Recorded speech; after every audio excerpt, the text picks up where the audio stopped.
Next क्या है हमारा, that is the montmorillonite mineral, right. अच्छा ये चीज मैंने आपको पहले ही क्लियर कर दी कि जब हम ऑक्टाहेड्रल यूनिट को देखते हैं तो गिब्साइट हम किसको बोलते हैं, जो उसमें क्या होता है एल्यूमिनियम बेस्ड ऑक्टाहेड्रल शीट्स मिलेगी, यानी इसके बीच में क्या मिलेगा, मेरे को एल्यूमिनियम मिलेगा। जब इसमें आयरन मिलेगा तो क्या बोलेंगे उसको, फेराइट बोलेंगे। ये दोनों चीजें देखो यहाँ पे क्लियर है, मैंने की हुई है ना, ठीक है। ये दोबारा से रिकैप कर रहा हूं क्योंकि अभी दोबारा से आपको इसकी जरूरत पड़ेगी, ठीक है। और टेट्राहेड्रल यूनिट के बारे में आपको सब कुछ बता दिया था कि एक सिलिका शीट बनती है, वो ट्रेपेजियम शेप की होती है, इसको सिंबॉलिकली रिप्रेजेंट इस तरह से किया जाता है क्योंकि जनरली 3D में आप इसको रिप्रेजेंट नहीं कर सकते, ये सब आप ड्रॉ नहीं कर सकते, तो for easy for the student तो हम silica sheet as a trapezium shape में दिखाते हैं।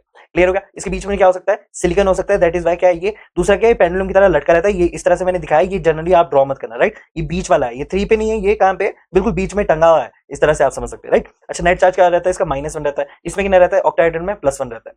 इतना क्लियर कर दिया था मैंने आपको।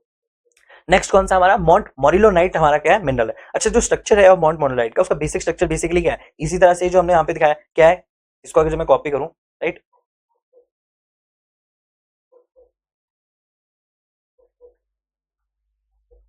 ये क्या हमारा बेसिक स्ट्रक्चर यहाँ पे इसका। अभी जो इसका बेसिक स्ट्रक्चर है ना उसके बारे में बात करते हैं कि वो बेसिकली है क्या, ठीक है। इसका बेसिक स्ट्रक्चर, राइट, क्या है बेसिक स्ट्रक्चर इसका। जो हमारा मोंटमोरियोलाइट है ना उसका जो स्ट्रक्चर है वो क्या है, वो कौन सा रेशियो में, अब जो हमने पहले पढ़ा था वो केल्नाइट वाला, उसका क्या रेशियो था, 1:1 था, है ना। और मैंने बोला था कि 1 क्या है और 1 क्या है, ये चीज मैंने क्लियर की थी कि 1 क्या है, 1 एक तो टेट्राहेड्रल शीट के लिए होता है और दूसरा 1 किसके लिए, ऑक्टाहेड्रल शीट के लिए, राइट। अच्छा जिनको ये नहीं पता कि मैंने SIGI वगैरह क्या लिखा है, ये चीज मैंने आपको क्लियर कर दी है पहले कि ये देखो यहाँ पे क्या है, यहाँ पे भी ऐसा लिख देना कि यहाँ पे क्या है कि एक गिब्साइट शीट, क्या बोल रहा हूं, एक gibbsite sheet is being sandwich between the 2 silica sheets, ठीक है। सिलिका वाली कौन सी है, ट्रेपेजियम वाली, राइट। गिब्साइट वाली कौन सी, ये रेक्टेंगुलर शेप है, अगर आपको नहीं पता चल रहा है तो यहाँ पे देख लो, ये रेक्टेंगल है, ये क्या है, ट्रेपेजियम है, राइट। तो हम क्या बोल रहे हैं कि एक गिब्साइट शीट जो है which is being sandwich between the 2 silica sheet, वो क्या है, इसका बेसिक स्ट्रक्चर है किसका, मोंटमोरियोलाइट मिनरल्स का। समझ में आया, राइट, क्या बोला मैंने अभी, है ना। दूसरा जब हमने किसकी बात की थी, हमने क्या बात की थी, हमने बात की थी जब केओलाइट की, तो केओलाइट में क्या था, एक गिब्साइट की थी, है ना, एक गिब्साइट की थी और एक गिब्साइट की थी और साथ में क्या थी हमारी, एक ट्रेपेजियम की भी थी, ठीक ही नहीं, ऐसी ऐसी थी ना। तो जब हम बात करें किसकी, इन दोनों की बात करें तो 1:1 का है, क्यों, क्योंकि एक सिलिका शीट है और एक क्या है, गिब्साइट शीट है। लेकिन यहाँ पे एक और जो हमारी सिलिका शीट आ गई, इसकी वजह से एक और क्या आ गई, रेशो क्या हो जाएगा हमारे पास कि एक दो हमारे पास सिलिका शीट होगी, ये जो यहाँ पे दिख रही है, और एक होगी गिब्साइट शीट, तो इसका रेशो क्या हो जाएगा, मोंटमोरिलो-नाइट का रेशो क्या हो जाएगा, that will be equals to 2:1 type हमारे पास क्या रहेगा, इसमें लेयर्स रहेगी। समझ में आया कि कैसे आया 2:1, 1:1, क्लियर हो गया इतना कि बेसिक स्ट्रक्चर क्या है। दूसरा इसमें जब हमने बात की थी केओनाइट में, तो हमने यहाँ पे कितना बोला था कि ये 7 एंगस्ट्रॉम होता है, राइट। और क्या बोला था, एक एंगस्ट्रॉम कितने बराबर होता है, दैट इज 10⁻⁻10 मीटर, होता है कि नहीं। अच्छा ये चीज मैंने आपको बताई थी। अच्छा जब मैंने बोला था कि ये 7 एंगस्ट्रॉम है, अब यहाँ पे एक और सिलिका शीट आ गई, तो ये टोटल पता कितना होगा, ये होगा 10 एंगस्ट्रॉम। क्या होगा ये जो टोटल है ना इसका थिकनेस, वो है हमारी 10 एंगस्ट्रॉम, राइट। बेसिकली 1 नैनोमीटर के हिसाब से देख लो आप, ठीक है, ठीक है। पहला पॉइंट क्लियर हो गया। दूसरा पॉइंट कि यहाँ पे जो इसका नेट चार्ज हमने यहाँ पे देखा था केओनाइट में, वो कितना था, न्यूट्रल था कि नहीं, वो कितना था, न्यूट्रल था। क्या अब भी न्यूट्रल होगा, क्या अब भी न्यूट्रल होगा, अगर इसका -1 है और गिब्साइट का कितना है, +1 है, और इसका कितना है, -1 है, तो अब मुझे बताओ कि ये जो -1 है इस पे क्या, इससे क्या फर्क पड़ेगा, जो इसका नेट ओवरऑल चार्ज होगा वो क्या रहेगा, नेगेटिव रहेगा। तो मोंटमोरियोलाइट का जो ओवरऑल जो चार्ज रहता है वो क्या रहता है, नेगेटिव रहता है। क्या रहता है, वो नेगेटिव रहता है। क्लियर होगी इतनी बातें को, मैं आराम आराम से पढ़ा रहा हूं ताकि आपको अच्छे से अंडरस्टैंड हो सके एक एक चीज। दूसरा इसका क्या है, थिकनेस कितनी है, 10 एंगस्ट्रॉम है, राइट। अच्छा यहाँ पे पहले क्या था कि वाटर मॉलिक्यूल जो वो इजीली क्या हो जाते थे, अंदर चल जाते थे। रुको यहाँ पे मैं क्लियर करके बता देता हूँ आपको। जब हम केओलाइट की बात करते थे ना, तो जब हम केओलाइट की बात करते थे तो यहाँ पे क्या देखा था हमने, दोबारा से बनाता हूं मैं यहाँ पे क्लियर करके। जब हम केओलाइट की बात कर रहे थे ना, तो केओलाइट में हो क्या रहा था बेसिकली, यहाँ पे क्या है कि इसका जो ओवरऑल चार्ज था वो क्या था, न्यूट्रल था। तो हमने क्या बोला कि जब इसका ओवरऑल चार्ज क्या है, न्यूट्रल है, तो यहाँ पे पानी जो है यानी H2O जो है वो यहाँ पे क्या कर सकता था, एंटर नहीं कर सकता था। क्यों नहीं कर सकता था, बायपोलर इन नेचर है। जब बायपोलर और न्यूट्रल एक साथ में आएंगे तो इन दोनों का कोई कॉम्बिनेशन ही नहीं बनेगा, राइट। क्यों, न्यूट्रल था कि नहीं, न्यूट्रल था। दूसरा ये तो हमारा पॉइंट है। यहाँ पे अगर ध्यान से देखें तो यहाँ पे बेसिकली जो ओवरऑल चार्ज है वो क्या है, नेगेटिव है। अच्छा ओवरऑल चार्ज नेगेटिव होने से फायदा क्या हुआ हमारे पास, यहाँ पे पानी क्या हो जाता है, एंटर हो जाता है। अच्छा पानी यहाँ पे आएगा तो यहाँ पे क्या बनाएगा, बॉन्ड बनाएगा। क्या बनाएगा, यहाँ पे बॉन्ड बनाएगा,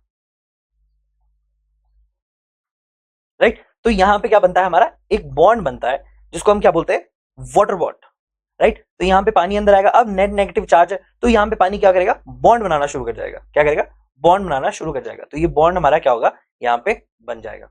क्लियर हो गया? तो ये जो हमारा बॉन्ड बना है, अब इस टोटल ये जो हमारा पूरा यूनिट है ना, देखो यहाँ पे जो वाटर बॉन्ड है वो क्या है, बेसिकली वो वीकेस्ट बॉन्ड है कि नहीं?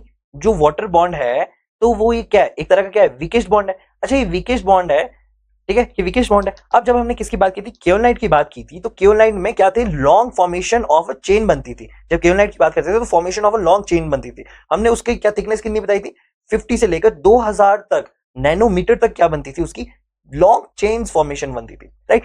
क्या, क्यों? क्योंकि हाइड्रोजन बॉन्ड था उसके बीच। अब जो हाइड्रोजन बॉन्ड है वो क्या है, एक तरह का स्ट्रॉन्ग बॉन्ड है कि नहीं? स्ट्रॉन्ग बॉन्ड है, वो अट्रैक्ट करके रखेगा अच्छे से। लेकिन यहाँ पे क्या, यहाँ पे भी सेम लॉन्ग चेन्स बनेगी? नहीं बनेगी। क्यों नहीं बनेगी? क्योंकि वाटर बॉन्ड है और बेसिकली वो वीकेस्ट है। इस वजह से क्या है कि यहाँ पे हम बोल नहीं सकते कि भाई long chain formation will be there, और यहाँ पे हम क्या बोलेंगे कि जो इसकी ओवरऑल हमारी क्या रहती है, थिकनेस रहती है ना, overall thickness of these units, जहां पे क्या है फॉर्मेशन ऑफ अ चेन, जैसे कि यहाँ पे है, तो यहाँ पे क्या बनेगा हमारा 3 नैनोमीटर क्या बनेगी, इसकी ओवरऑल थिकनेस बनेगी। ठीक है, इतना क्लियर हो गया? और क्या है नेक्स्ट कि देखो जब हम बात कर रहे हैं इसकी, तो ये पूरा का पूरा क्या बन गया हमारा, एक क्ले का क्या बन गया, ये हमारा क्ले का सॉलिड बन गया। ठीक है, समझ में आया? ये क्या पूरा का पूरा टोटल हमारा, that is the clay solid. ये क्या है हमारा पूरा का पूरा, एक क्ले का सॉलिड है, जिसकी डिस्टेंस आपको मैंने बता दी, जिसकी मैंने थिकनेस आपको बता दी। ठीक है, तो ये क्ले का एक क्या है हमारे पास, ये है क्या है हमारा, एक क्ले सॉलिड है, it's a clay solid, right? अच्छा ठीक है, ये बात क्लियर होगी सर, ये हमारा क्ले सॉलिड है।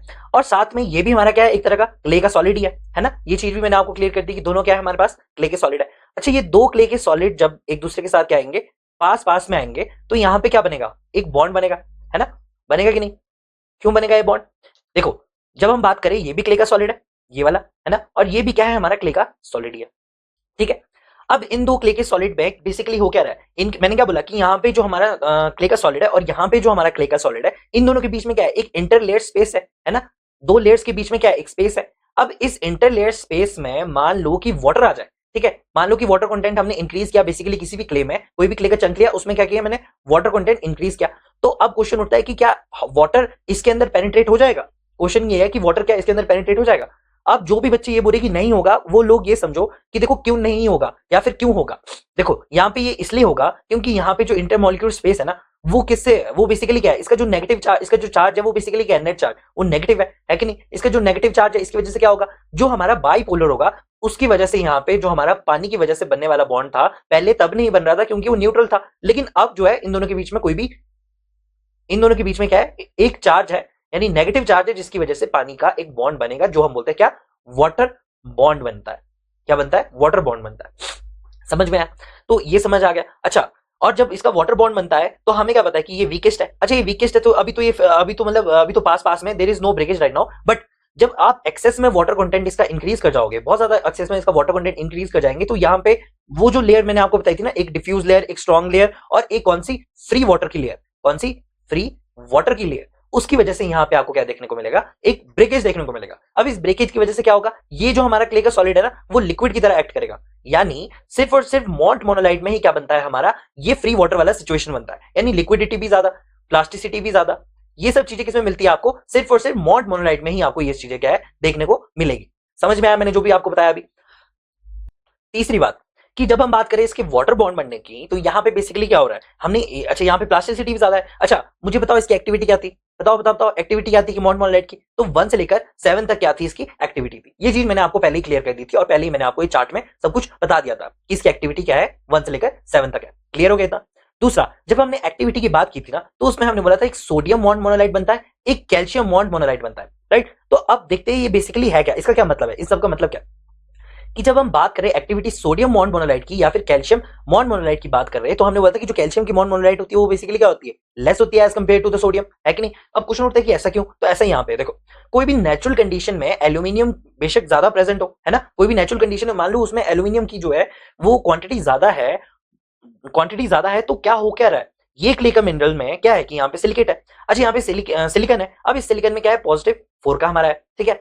अब ड्यू टू आइसोमॉर्फस सब्स्टिट्यूशन क्या होता है, मतलब कि प्रेजेंट कंडीशन में जो भी चीज है ना यहाँ पे प्रेजेंट, अब उसकी वजह से क्या होगा कि एल्यूमिनियम जब किसी चीज को रिप्लेस कर देगा ना, और उसकी जगह पे क्या आ जाएगा, खुद बैठ जाएगा, तो उसको बोलते हैं आइसोमॉर्फस सब्स्टिट्यूशन, राइट? अब मैंने क्या बोला कि किसी भी due to some present condition aluminium में टेक आइसोमॉर्फस सब्स्टिट्यूशन में take place and silicate is being replaced by the aluminium, है ना। अब ये यहाँ पे +4 था, अच्छा यहाँ पे +4 था, तो क्या हो रहा है यहाँ पे +4 है तो वो 4 को क्या कर रहा है, न्यूट्रलाइज कर रहा है, और एल्यूमिनियम के पास 3 पॉजिटिव है तो एक तो कम को ही न्यूट्रलाइज कर रहा है ना, यानी यहाँ पे एक नेगेटिव चार्ज जो है वो एक्स्ट्रा आ गया। अब ये नेगेटिव चार्ज को कौन कौन बैलेंस करेगा, बैलेंस तो करना ही पड़ेगा ना, तो वो बनाएगा कौन, या तो सोडियम बनाएगा या तो वो कैल्शियम बनाएगा। अच्छा ठीक है, जब यहाँ पे सोडियम प्रेजेंट होगा तो वो क्या होगा, सोडियम बॉन्ड मोनोलाइट। ये पूरा का सिचुएशन क्या चेंज हो जाएगी, सिलिकेट की जगह पे क्या आ जाएगा, यहाँ पे एल्यूमिनियम आ जाएगा, और उसको ठीक करने के लिए कौन आएगा, सोडियम और कैल्शियम। अच्छा इन दोनों की वजह से क्या हो रहा है कि इन दोनों के नाम भी डिफरेंट पड़ रहे हैं, कैल्शियम बॉन्ड मोनोलाइट, अब कैल्शियम बॉन्ड मोनोलाइट। अच्छा तो ठीक है, ये बात होगी सही। अच्छा दूसरा क्या है कि सोडियम का जो हमारा आयन है उसमें कितने, एक है ना, तो ये एक को करेगा। अब जब कैल्शियम को देखेंगे तो यहाँ पे 2 है, यानी वो 2 का न्यूट्रलाइज कर रहा है, यानी 2 पॉजिटिव कर रहा है। तो इसकी वजह से क्या होता है, जो भी हमारा Ca2 पॉजिटिव जहां पे आता है ना, वहां पे क्या है, +2 चार्ज है कि नहीं।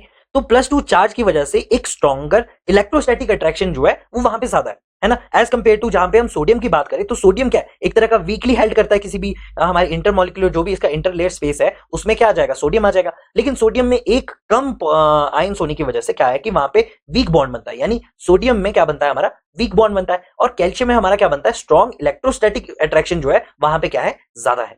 तो सीए में अगर जो स्ट्रॉन्ग इलेक्ट्रोस्टैटिक फोर्स ज्यादा है ना, तो इसकी वजह से क्या होगा, जब भी हमारा वाटर मॉलिक्यूल्स इसमें एंटर करने की कोशिश करेगा तो वो इतना ज्यादा परमिट नहीं करेगा, यानी वहां पे जो हमारा क्या था, पहले वाटर आ जा रहा था, लेकिन अब जो ये सिचुएशन जो है वो पूरी चेंज हो चुकी है। कैसे चेंज हो चुकी है, जब कैल्शियम आ रहा है ना वो सबको न्यूट्रलाइज कर दे रहा है। अब न्यूट्रलाइज होगा तो वाटर अंदर आ सकता है क्या, ये चीज मैंने पहले भी क्लियर की थी, नहीं आ सकता। दैट इज वाई हमारा जो सोडियम है, और वहां पे एक्टिविटी भी मैंने बोली थी कि देखो सोडियम की एक्टिविटी ज्यादा है एज कंपेयर टू इसकी कैल्शियम की, है ना, तो ये चीज आपको मैंने क्लियर कर दी थी। राइट, इतना क्लियर हो गया आपको कि भाई सोडियम और कैल्शियम में ये दोनों में से स्ट्रॉन्ग कौन सा होगा। ठीक है, स्ट्रॉन्ग क्यों होगा ये चीज भी आपको क्लियर कर दी है कि सोडियम मोनोमोनोलाइट और हमारा कैल्शियम मोनोमोनोलाइट की जो भी डिफरेंस है वो चीज भी मैंने आपको क्लियर कर दी। तीसरा, ये ऊपर चला गया। तीसरा क्या है कि जब हम बात कर रहे हैं किसकी, मोनोमोनोलाइट की बात कर रहे हैं, तो अभी हमने ये कैल्शियम वगैरह जो है ये मैंने अभी आपको समझाने के लिए किया था। ठीक है, मैं इसको मिटा रहा हूं। अब ये जो है मान लो कि आइसोमॉर्फस सब्स्टिट्यूशन नहीं हुआ है और जो भी चीज पहले की थी वो पहले की वैसी रही है। ठीक है, there is no change right now. तो अगर इसमें चेंज नहीं हो रहा है तो यहाँ पे फ्री वाटर भी बनेगा और ये लिक्विड की तरह फ्लो करेगी, यानी इसकी जो वॉल्यूम है वो भी ज्यादा बढ़ेगी, यानी स्वेलिंग और श्रिंकेज जो है आपको मोनोमोनोलाइट में क्या देखने को मिलेगा, ज्यादा मिलेगा। समझ में आया। लेकिन यही चीज अगर जब मैं बोलूं कैल्शियम 2 पॉजिटिव में, अगर जब मैं बोलूं कि आइसोमॉर्फस सब्स्टिट्यूट हुआ और कैटायन एक्सचेंज की वजह से क्या है कि Ca2 पॉजिटिव वहां पे आ गया, अगर Ca2 पॉजिटिव यहां पे आ गया है तो मुझे ये बताओ कि यहाँ पे स्वेलिंग और श्रिंकेज आपको ज्यादा देखने को मिलेगी, कम देखने को मिलेगी, बताओ बताओ बताओ बताओ। नहीं, ज्यादा नहीं देखने को मिलेगी, कम देखने को मिलेगी। क्यों देखने को मिलेगी कम, क्योंकि देखो सबसे पहली बात कि एक्टिविटी जो है इसकी रिलेटिवली क्या रहती है, कम रहती है कि नहीं, एक्टिविटी सी कम रहती है। अच्छा, वाटर की एंट्री क्या है वहां पे थोड़ी सी कम होती है एज कंपेयर टू जो कि नॉर्मल हमारे क्ले के सॉलिड है उसमें क्या है, ज्यादा देखने को मिल रही है। लेकिन Ca2 पॉजिटिव की वजह से यहाँ पे जो बॉन्डिंग है वो बॉन्डिंग क्या है, स्ट्रॉन्ग है, यानी किसी को कोई भी बाहर का आदमी आके ना इन पति पत्नियों को अलग नहीं कर सकता है। मतलब समझने वाली बात है कि देखो जब भी स्ट्रॉन्ग बॉन्ड होगा, चाहे वो जिंदगी में हो चाहे वो हमारा किसमें, क्ले सॉलिड में हो, तो कोई भी बाहर से आके आदमी जो है उसके खराब नहीं कर सकता है, अनटिल और अनलेस अंदर ही अगर जो कुछ भी वीकनेस दिख रही है तो बाहर वाला क्या है उसको आराम से तोड़ सकता है और वो एक तरह का क्या है, लिक्विड की तरफ फ्लो कर सकता है। ये ज्यादा आपको ज्यादा अच्छे से अंडरस्टैंड हुआ होगा। राइट, तो हम क्या बोल सकते हैं कि Ca2 पॉजिटिव की वजह से एक स्ट्रॉन्ग बॉन्ड बन रहा है और स्ट्रॉन्ग बॉन्ड बनने की वजह से इसकी एक्टिविटी कम है और स्वेलिंग और श्रिंकेज जो है वो डेफिनेटली इसमें क्या है, कम देखने को मिलती है। ऐसा नहीं कि होती नहीं है, होती है, लेकिन वो हमारे को रिलेटिवली देखनी है, किससे, Na पॉजिटिव से देखनी है। तो Na पॉजिटिव से रिलेटिवली क्या रहेगी, कम रहेगी। अब इतना चीज समझ में आ गया। अच्छा, Ca2 पॉजिटिव आता है तो हम जब बात करते हैं कि हम क्या करते हैं कि जब हम मोनोमोनोलाइट की एक्टिविटी को कम करना होता है तो हम क्या ऐड करते हैं उसमें, कैल्शियम ऐड करते हैं, लाइम ऐड करते हैं। अच्छा, ये लाइम ऐड करने से क्या होगा कि एक स्ट्रॉन्ग बॉन्ड बनेगा और स्ट्रॉन्ग बॉन्ड बनने की वजह से बाहर का आदमी कोई भी इसे डिस्टर्ब नहीं कर सकता, यानी पानी इसे जो है डिस्टर्ब नहीं कर सकता है। तो समझ में आया आपको हम कैल्शियम क्यों ऐड करते थे। अब ये चीजें जो है ये सारी की सारी मैंने पहले बताई, अगर किसी को नहीं अंडरस्टैंड हो रहा है तो जाके हमारे पीछे वाले लेक्चर देखो। ठीक है, फिर आपको ज्यादा अंडरस्टैंडेबल होगा हर एक चीज। चौथा, मैंने आइसोमॉर्फस सब्स्टिट्यूशन के बारे में बताया। अगर जब मैं ध्यान से बताऊं ना तो आइसोमॉर्फस सब्स्टिट्यूशन बेसिकली होता क्या है। ठीक है, isomorphous substitution basically isomorphous substitution क्या होता है, देखो आइसोमॉर्फस सब्स्टिट्यूशन क्या होता है ना, एक तरह का ऐसा प्रोसेस है जहां पे कि क्या हो रहा है कि जिसमें क्या हो रहा है कि जो भी सेम साइज के, यानी अगर जब मान लो सेम साइज के आयंस जो है ना, सेम साइज के जो आयंस है ना वो एक दूसरे की जो क्रिस्टल स्ट्रक्चर है ना उसमें क्या करते हैं, रिप्लेस कर देते हैं बिना किसी स्ट्रक्चर को चेंज किए हुए। जैसे कि मैंने अभी बताया कि स्ट्रक्चर जो है हमारा ये वाला है। ठीक है, अभी मान लो कि ये वाली बात कर रहे हैं हम। ठीक है, किसकी बात कर रहे हैं, हमें टोटली हम मोनोमोनोलाइट क्ले सॉलिड की बात कर रहे हैं। यहाँ पे सिलिकेट था, अब ये सिलिकेट को क्या है, सिलिका को क्या है कि एल्यूमिनियम ने क्या कर दिया था, रिप्लेस कर दिया था। अब मुझे ये बताओ कि एल्यूमिनियम ने जैसे रिप्लेस किया तो क्या ये स्ट्रक्चर डिस्टॉर्ट हुआ, नहीं हुआ ना। तो स्ट्रक्चर को बिना रिप्लेस किए खराब किए हुए सिर्फ क्रिस्टल स्ट्रक्चर को खराब ना किए हुए, किसी भी क्रिस्टल स्ट्रक्चर को खराब किए बिना वो क्या कर देते हैं, एक दूसरे को रिप्लेस कर देते हैं, जिसको हम क्या बोलते हैं, आइसोमॉर्फस सब्स्टिट्यूशन। यानी आइसोमॉर्फस सब्स्टिट्यूशन क्या एक तरह का प्रोसेस है जिसमें कि same size of the ions जो है किसी भी क्रिस्टल के, यानी इस क्रिस्टल की बात कर रहे थे नहीं, क्रिस्टल स्ट्रक्चर से, अब इनमें क्या होगा, रिप्लेस कर देगा बिना किसी चेंजेस ऑफ द स्ट्रक्चर के। समझ में आया, ठीक है। अच्छा, इसके अगर जब हम बात करें कि आइसोमॉर्फस सब्स्टिट्यूशन, आपको क्लियर हो गया क्या बोल रहा था मैं, ये चौथा हमारा पॉइंट था, ठीक है। अब इसकी बाकी चीज जो है मैंने सारी की सारी क्लियर कर दी। अब कुछ बच गया होगा तो वो नहीं बचा होगा इसे। 3 न्यूटन मीटर है इसका, ठीक है। ये क्ले सॉलिड है, ये भी क्ले सॉलिड है। और क्या चीजें बोलती, इसमें नेगेटिवली चार्ज हमारा क्या होगा, इसका जो टोटल हमारा नेगेटिव चार्ज हो जाता है इसमें, ठीक है, ये न्यूट्रल नहीं है। अच्छा, इसकी वजह से फ्री वाटर आएगा जिसकी वजह से ये लिक्विड की तरफ फ्लो करेगा। और कैल्शियम और जो हमारा कैल्शियम है या फिर हमारा क्या है, सोडियम है, इन दोनों की प्रेजेंस की वजह से क्या चेंजेस आएंगे हमारे पूरे क्ले सॉलिड में, ये चीज मैंने आपको क्लियर कर दी, ठीक है। ये चीज क्लियर कर दी। अच्छा, इसकी एक्टिविटी बताओ मुझे। कैल्शियम और सोडियम की मैंने बताई थी, तो बताओ मुझे कि सोडियम की क्या थी हमारी, सोडियम मॉन्ट मोनोलाइट, मॉन्ट मोरिलोनाइट की एक्टिविटी क्या थी, और कैल्शियम 2 पॉजिटिव की हमारी एक्टिविटी क्या थी, यानी कैल्शियम मॉन्ट मोनोलाइट और सोडियम की एक्टिविटी क्या थी। जिसको नहीं पता है वो जाके दोबारा से देखो। अच्छा, जिसको पता है वो यहाँ पे देखो कि देखो सोडियम मॉन्ट मोनोलाइट की तो पता थी हमारे को क्या है कि 1 से लेकर 1.5 से लेकर कितनी है, 7 तक क्या है इसकी एक्टिविटी रहती है। यानी जनरली क्या है, ये जनरली जो है ये वेरी एक्टिव रहता है इन द नेचर, राइट। ये चीज क्लियर होगी, ठीक है। अब यहाँ पे देखो इसकी एक्टिविटी कितनी थी, 0.5 से लेकर 1.5 तक थी, यानी वो जनरली क्या रहेगा, लेस एक्टिव रहेगा इन द नेचर, राइट। ये दोनों एक्टिविटी भी क्लियर होगी अगर जो बच गई होगी हमारी। वैसे तो मैंने बता दी थी पहले भी, पर अगर जो नहीं भी बताई तो यहाँ पे देख लो कि सोडियम की मोनोलाइट की कितनी है, 1.5 से लेकर 7 तक इसकी क्या रहेगी, एक्टिविटी रहेगी 80। और कैल्शियम मोनोलाइट की क्या है, 0.5 और 1.5। अब यहीं से देख लो कि देखो 1.5 से लेकर 7 तक इसकी क्या है, एक्टिविटी है, और इसकी कितनी है, 0.5 से लेकर 1.5 तक। तो ये क्यों है, because the calcium consist of a line properties, यानी स्ट्रॉन्ग बॉन्ड बनाने की कोशिश करता है, तो इस वजह से क्या है, ये चीज भी हमारी क्लियर होगी, राइट। अब ये चीज भी हमारी क्लियर होगी। दूसरा, अच्छा इसको मैं पूरा कंपाइल करूं तो क्या बोल सकता हूं कि जो सोडियम मॉन्ट मोनोलाइट है, यानी सोडियम मॉन्ट मोनोलाइट है और जो कैल्शियम मॉन्ट मोनोलाइट है, इन दोनों के बारे में बात करते हैं। ये देखो जो सोडियम मॉन्ट मोनोलाइट है ना, इसमें क्या है कि ज्यादा वाटर ऑब्जॉर्व करता है, इसकी वजह से क्या है, ज्यादा आपको क्या मिलेगी, स्वेलिंग और श्रिंकेज जो है हमको वहां पे क्या दिखेगी, ज्यादा दिखेगी, यानी वो ज्यादा क्या है, एक्टिव है। क्या है, वो ज्यादा एक्टिव है, राइट। अब मैं कैल्शियम मॉन्ट मोनोलाइट की बात कर रहा हूं तो वो क्या है, वो एक तरह का क्या है, टाइटली बॉन्डेड है, जिसकी वजह से क्या है कि स्वेलिंग और श्रिंकेज जो है वहां पे आपको रिलेटिवली क्या देखने को मिलेगी, कम देखने को मिलेगी। समझ में आया कि ये दोनों क्यों हो रहे है ना। तीसरा, अब इसका एग्जांपल, जैसे हमने केवलाइट में क्या बोला था, कौन सा एग्जांपल है, that is the China clay, है ना। हमने क्या बोला था, चाइना क्ले जो है वो इसका एग्जांपल है, ठीक है। अब इस मॉन्ट मोनोलाइट का क्या एग्जांपल है, इसका एग्जांपल हमने पहले ही पढ़ लिया था। बताओ, जिसको पता है वो बताओ क्या है इसका एग्जांपल, बताओ। Yes, very good. Black cotton soil जो है वो इसका एक बेहतरीन एग्जांपल है, black cotton soil, right. Black cotton soil इसका क्या है, एक बेहतरीन एग्जांपल है, जो कि मैंने आपको पहले ही बता दिया था। दूसरा कौन सा है, एक बेंटोनाइट होती थी, बात बताई थी मैंने कि एक बेंटोनाइट क्ले है। क्या है ये, मोस्ट कॉमनली जो है नेचुरल एग्जांपल है किसका, it is a most common, यहाँ पे लिख देता हूं मैं, it is a most common natural example of the montmorillonite, example of a montmorillonite. और रिवीजन में बताओ, बेंटोनाइट क्ले कहां से मिलती थी, कहां से मिलती थी, जनरली क्या है कि वॉल्केनो से ऑरिजिनेट होती थी हमारी क्या, बेंटोनाइट क्ले, इतना मैंने बताया था, ठीक है। उसकी जो वेदरिंग होती है, वॉल्केनिक ऐश की जो वेदरिंग होती है, उसकी वजह से क्या बनता है, बेंटोनाइट क्ले बनती है। इतना क्लियर हो गया। अब ये चीजें जो है आपको बार बार क्या करनी पड़ेगी, पढ़नी पड़ेगी, ठीक है। एग्जांपल इसके बेंटोनाइट क्ले होगी हमारी, ब्लैक कॉटन सॉइल होगी, राइट। और तीसरी हो सकती है, देखो एक और है, हाँ, मरीन क्ले, ठीक है। मरीन क्ले भी क्या है, इसका एक एग्जांपल है, राइट। और कौन सी है, fourth one will be the volcanic ash, volcanic volcanic ash soil जो है वो भी क्या हो सकता है, इसका एग्जांपल हो सकता है। फिफ्थ वन क्या हो सकती है ना, एक्सपेंसिव सॉइल, क्या हो सकती है, एक एक्सपेंसिव सॉइल। एक्सपेंसिव माने कैश वाला नहीं, एक्सपेंसिव माने कि वो माने मतलब एक्सपेंसिव मतलब कि जो एक्सपैंड कर रही है, ज्यादा वो एक्सपैंड कर रही है, उसमें स्वेलिंग श्रिंकेज क्या देखने को मिल रही है, आपको ज्यादा देखने को मिल रही है। तो एक्सपेंसिव सॉइल्स इन यूएसए, है ना, यूएसए में बेसिकली टेक्सास, टेक्सास में देखने को मिलती है ये वाली सॉइल, ठीक है। अच्छा, ये एग्जांपल है तो ये ज्यादा ध्यान में देने की बात जरूरत नहीं है, बस ये समझने की बात है कि देखो आपको कोई ये जनरली पूछेगा नहीं कि भाई मुझे बताओ सोडियम मॉन्ट मोनोलाइट कहां से मिलता है, कैल्शियम मॉन्ट मोनोलाइट कहां से मिलता है। ये आपकी बेसिक अंडरस्टैंडिंग के लिए एग्जांपल देख के आप ये समझ सकते हो कि कहां से ऐसी ऐसी सॉइलें मिलती है, राइट। और कौन कौन सी सॉइलें आपने ऐसी पढ़ रखी है जो कि आपको रिलेट कर सकती है। ये चीजें आपके रिलेट के लिए, बाकी आपको कुछ ज्यादा ऐसे याद करने की या नोट्स बनाने की जरूरत नहीं है इस सब पे, ठीक है। नोट्स भी बनाने होंगे तो देख लेना, यहाँ से भी नोट्स बना सकते हो आप अगर आपका मन करे, राइट। क्लियर हो गया। अच्छा, इन सब में आपको मैंने लेयर टाइप भी बताई थी। अब इसकी लेयर टाइप क्या है, बताओ जल्दी बताओ। वेरी गुड, जिसने ये बताया वो बहुत अच्छा। इसकी लेयर टाइप जो है 2:1 की। अभी 2:1 क्यों है, ये चीज मैंने बताई थी, क्यों, क्योंकि 2 सिलिकेट है और एक है गिब्साइट है, दैट इज वाई इसकी 2 लेयर है। अच्छा, केओनाइट की कितनी थी, 1:1 की है, इतना भी क्लियर हो गया, राइट। अच्छा, जो इंटरलेयर बॉन्डिंग है केओनाइट में क्या है, वो ज्यादातर स्ट्रॉन्ग रहते हैं, राइट। लेकिन यहाँ पे देखने को मिलेगा तो यहाँ पे क्या मिलेगा, एक तरह का वीक, क्या बोल सकते हैं, वीक केटाइन या फिर वाटर मॉलिक्यूल्स की वजह से क्या बन रहा है। वीक केटाइन क्यों बोल रहा हूं, किसी को Ca2 पॉजिटिव और ये Na पॉजिटिव भी इसको क्या करते हैं, न्यूट्रलाइज करते हैं, यानी फिर इसमें एंटर हो जाते हैं। तो वो क्या केटाइंस, वीक केटाइंस की वजह से हो रहा है। दूसरा क्या है, वाटर मॉलिक्यूल्स की वजह से हो रहा है। जैसे कि मैंने बताया यहाँ पे क्या बनता है, एक वाटर बॉन्ड बनता है कि नहीं, ये चीज जो, तो ये चीजें जो है आपको मैंने बता दी थी कि वाटर मॉलिक्यूल्स बनता है, राइट। अच्छा, यहाँ पे वाटर मॉलिक्यूल बनता है। दूसरा, हम जब इसके अट्रैक्शन की बात करते हैं, यानी लेयर की स्टैकिंग की बात करते हैं केओनाइट में, तो केओनाइट में जो हमारी लेयर की स्टैकिंग थी वो क्या थी, बेसिकली टाइट थी, है कि नहीं, टाइट थी। और यहाँ पे क्या है, लूज है। यहाँ पे क्या है, हमारी जो भी स्टैकिंग है हमारी, यहाँ पे क्या है, लूज स्टैकिंग है। Loose stacking of what, the layer stacking is loose over here, है ना। मैंने यहाँ पे बोला था कि देखो यहाँ पे जो हमारे स्पेस है, इंटरमॉलिक्यूलर स्पेस जो है वो बेसिकली होता है।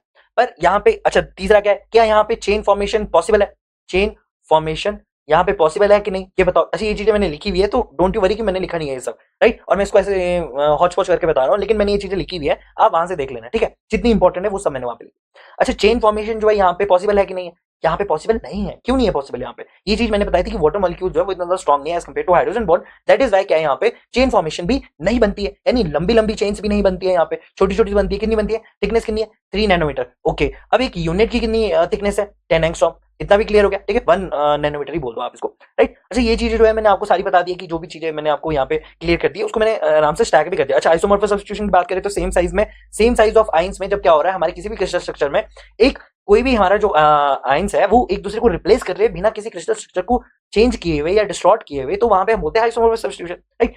सोडियम मोनोमोनाइड, कैल्शियम मोनोमोनाइड में ये फर्क है कि कैल्शियम जो है वो लेस एक्टिव है सोडियम के मुकाबले, और सोडियम जो है वो ज्यादा एक्टिव है, राइट। तो स्वेलिंग और श्रिंकेज किसमें ज्यादा देखने को मिलेगी, सोडियम में। कैल्शियम में क्यों नहीं देखने को मिलेगी, क्योंकि ये लाइम की प्रॉपर्टी एग्जिबिट करता है, यानी वो एक स्ट्रॉन्ग बॉन्ड बनाता है। तो किसी और चीज के अंदर आने की पॉसिबिलिटीज क्या है, डेफिनेटली थोड़ी सी कम है एज कंपेयर टू मोनोमोनाइड। स्वेलिंग श्रिंकेज होता है, लेकिन ज्यादा किसमें होता है, हमारा सोडियम में होता है, कैल्शियम में थोड़ा कम होता है। एग्जांपल क्या है, black cotton soil, bentonite soil, marine clay, या फिर आप वॉल्केनिक एश सॉइल बोलो, या फिर एक्सपेंसिव सॉइल जो कि यूएसए में है, टेक्सास में बेसिकली। तो ये सब चीजें जो है मैंने आपको पहले बता दी, ठीक है। अच्छा, रिवीजन में और क्या है कि बेंटोनाइट की जो भी हमारी क्या है, एक किस तरह से बनती है, वॉल्केनिक एश की जो वेदरिंग होती है उसकी वजह से हमारी बेंटोनाइट क्ले बनती है। बहुत ज्यादा एक्सपेंसिव सॉइल है, यानी एक्सपेंसिव का मतलब कि वो बहुत ज्यादा क्या है, एक्सपांड करती है। समझ में आया ये सब कुछ जो भी मैंने आपको क्लियर किया, है ना। यहाँ पे देख लो कि मोनोमोनाइट में क्या लिखा है हमने, कि देखो मोनोमोनाइट is the most common clay mineral होता है ना। उसका जो स्ट्रक्चर है वो किससे बनता है, एक तो गिब्साइट जो कि क्या है, बेसिकली एल्यूमिनियम ऑक्टाहेड्रल है, ये चीज मैंने बताई थी। और ये क्या है, सैंडविच है दो सिलिका टेट्राहेड्रल शीट के बीच में, ताकि वो क्या फॉर्म करता है, 2.1 टाइप की क्ले को करता है। तो यहाँ पे क्या बोल सकते हैं, 2:1, राइट। अब मैंने केवलाइट के लिए भी लिखा था 1:1, राइट। जैसे कि मैंने ये सब चीजें बताई है, वैसे मैंने किसके लिए बताई, मोनोमोनाइट के लिए बताई है, right. This changes the balance of exchange held together weak bond which are easily replaceable because of these weak interlayer bonds. क्या है, because of these weak interlayer bonds the presence of the water monomonide shows a high swelling and shrinkage behavior. This make it highly expensive. अब मैंने बता दिया क्यों expensive है, specially जब वो गीली होती है, ठीक है। The overall thickness of the stack layer is limited. Black cotton soil commonly found in India contain a high amount of monomonide which explain the expensive nature and the poor engineering properties जो है इसके मोनोमोनाइट के, right. समझ में आया आपको, ठीक है। अच्छा, यहाँ पे बता दिया मैंने आपको, हाईली एक्सपेंसिव है, बेंटोनाइट है, ठीक है। टेट्राहेड्रल लेयर, फिर ऑक्टाहेड्रल लेयर, फिर टेट्राहेड्रल लेयर, यानी एक ऑक्टाहेड्रल लेयर जो है वो ये बेसिकली वही है टेट्राहेड्रल जो मैंने बताई थी ना आपको, टेट्राहेड्रल ऑक्टाहेड्रल ये चीज मैंने आपको क्लियर की थी। तो ये किसकी है, एक तरह की सिलिकेट की है ना। और ये क्या है, बीच में हमारे पास गिब्साइट है, और यहाँ पे क्या है, हमारे पास दोबारा से सिलिकेट है। ये होगा हमारा गिब्साइट और सिलिकेट, यही चीज यहाँ पे दिखा रहे हैं, ठीक है। प्लस यहाँ पे क्या होता है, या तो वाटर की वजह से या तो केटाइन की वजह से। केटाइन कौन कौन, Ca2 पॉजिटिव या फिर सोडियम पॉजिटिव, ठीक है। ये सब की वजह से क्या है, हमारा एक वो बनता है। इसके कितने हैं हमारे, इसका थिकनेस कितनी है, 10 एंगस्ट्रॉम। और ओवरऑल थिकनेस कितनी है इसकी, ओवरऑल थिकनेस तो मैंने आपको बताई थी कितनी बनती है इसके, 3 न्यूटन मीटर, इससे ज्यादा। और क्या यहाँ पे लॉन्ग फॉर्मेशन ऑफ चेन बनेगी, पॉसिबल ही नहीं है। नेक्स्ट क्या है हमारा, इलाइट मिनरल, ठीक है। अच्छा, इलाइट मिनरल यहाँ पे पढ़ लेते क्या क्या बोल रहे हैं कि elite is a type of a clay mineral that has a structure similar to मोनोमोनाइट, मोनोमोनाइट की तरह ही होता है, right, with 1 octahedral sheet between the 2 tetrahedral sheets. ये चीज आपको अभी बता दूंगा मैं। However, the key difference in the is that the elite is more than 20% of a silicon atom in the tetrahedral layers. ये चीजें मैं आपको बाद में बताता हूँ, ठीक है। इस तरह से होता है हमारा इलाइट का भी, ठीक है। नॉन स्वेलिंग होता है। फ्रेंच ग्रीन क्ले क्या है, इसका एक तरह का एग्जांपल है। दिस इज द एग्जांपल, यहीं पे मैंने बता दिया आपको कि यहाँ पे एग्जांपल भी लिखा है मैंने, ठीक है। इलाइट है, नॉन स्वेलिंग पहले ही लिख दिया इसने, नॉन स्वेलिंग है। दूसरा क्या है कि देखो, एक टेट्राहेड्रल लेयर, एक ऑक्टाहेड्रल लेयर क्या है, 2 टेट्राहेड्रल लेयर्स के बीच में क्या है, इट इज आल्सो सैंडविच। यानी ये जो इसने फर्स्ट लाइन बोली वो बिल्कुल क्लियर हो गई हमारी। क्या बोला कि देखो जो भी क्ले मिनरल्स है वो एक तरह का क्या है, मोनोमोनाइट की तरह ही रहता है, बस एक छोटा सा डिफरेंस, वो चीज मैं आपको अभी बता देता हूँ। नेक्स्ट और लास्ट कौन सा बच गया हमारे पास, that is the illite mineral, ठीक है। इलाइट मिनरल, अब ये पढ़ना है हमको, इलाइट मिनरल, ठीक है। अच्छा, इसमें ये चीज तो आपको पता ही है कि गिब्साइट कौन सा में आता है, एल्यूमिनियम बेस्ड ऑक्टाहेड्रल शीट होती है। टेट्राहेड्रल कौन सी है, सिलिका शीट, ट्रेपेजियम शीट। इतना क्लियर हो गया हमको। अब बचा कौन सा है, केओलाइट के बाद कौन सा बचा है, मोनोमोनाइट के बाद कौन सा बचा है, इलाइट बचा है, सिर्फ और सिर्फ इलाइट बचा है। उसके बाद हमारा क्या हो जाएगा, हम नेक्स्ट फाइवर्स में चल जाएंगे, राइट। अच्छा, इलाइट बेसिकली बनता कैसे है ये जान लो कि देखो एक होता है ना माइका। अब इस माइका से क्या बनेगा, मैं अभी आपको शॉर्ट में बता रहा हूं, उससे बनेगा हमारा इलाइट। अगर जो इलाइट नहीं बना तो क्या बनेगा हमारा, केओलाइट बनेगा। क्या बनेगा, केओलाइट बनेगा अगर इफ लीचिंग कंटिन्यूस। क्या लिखा है मैंने, इफ लीचिंग क्या हो रही है, कंटिन्यू हो रही है।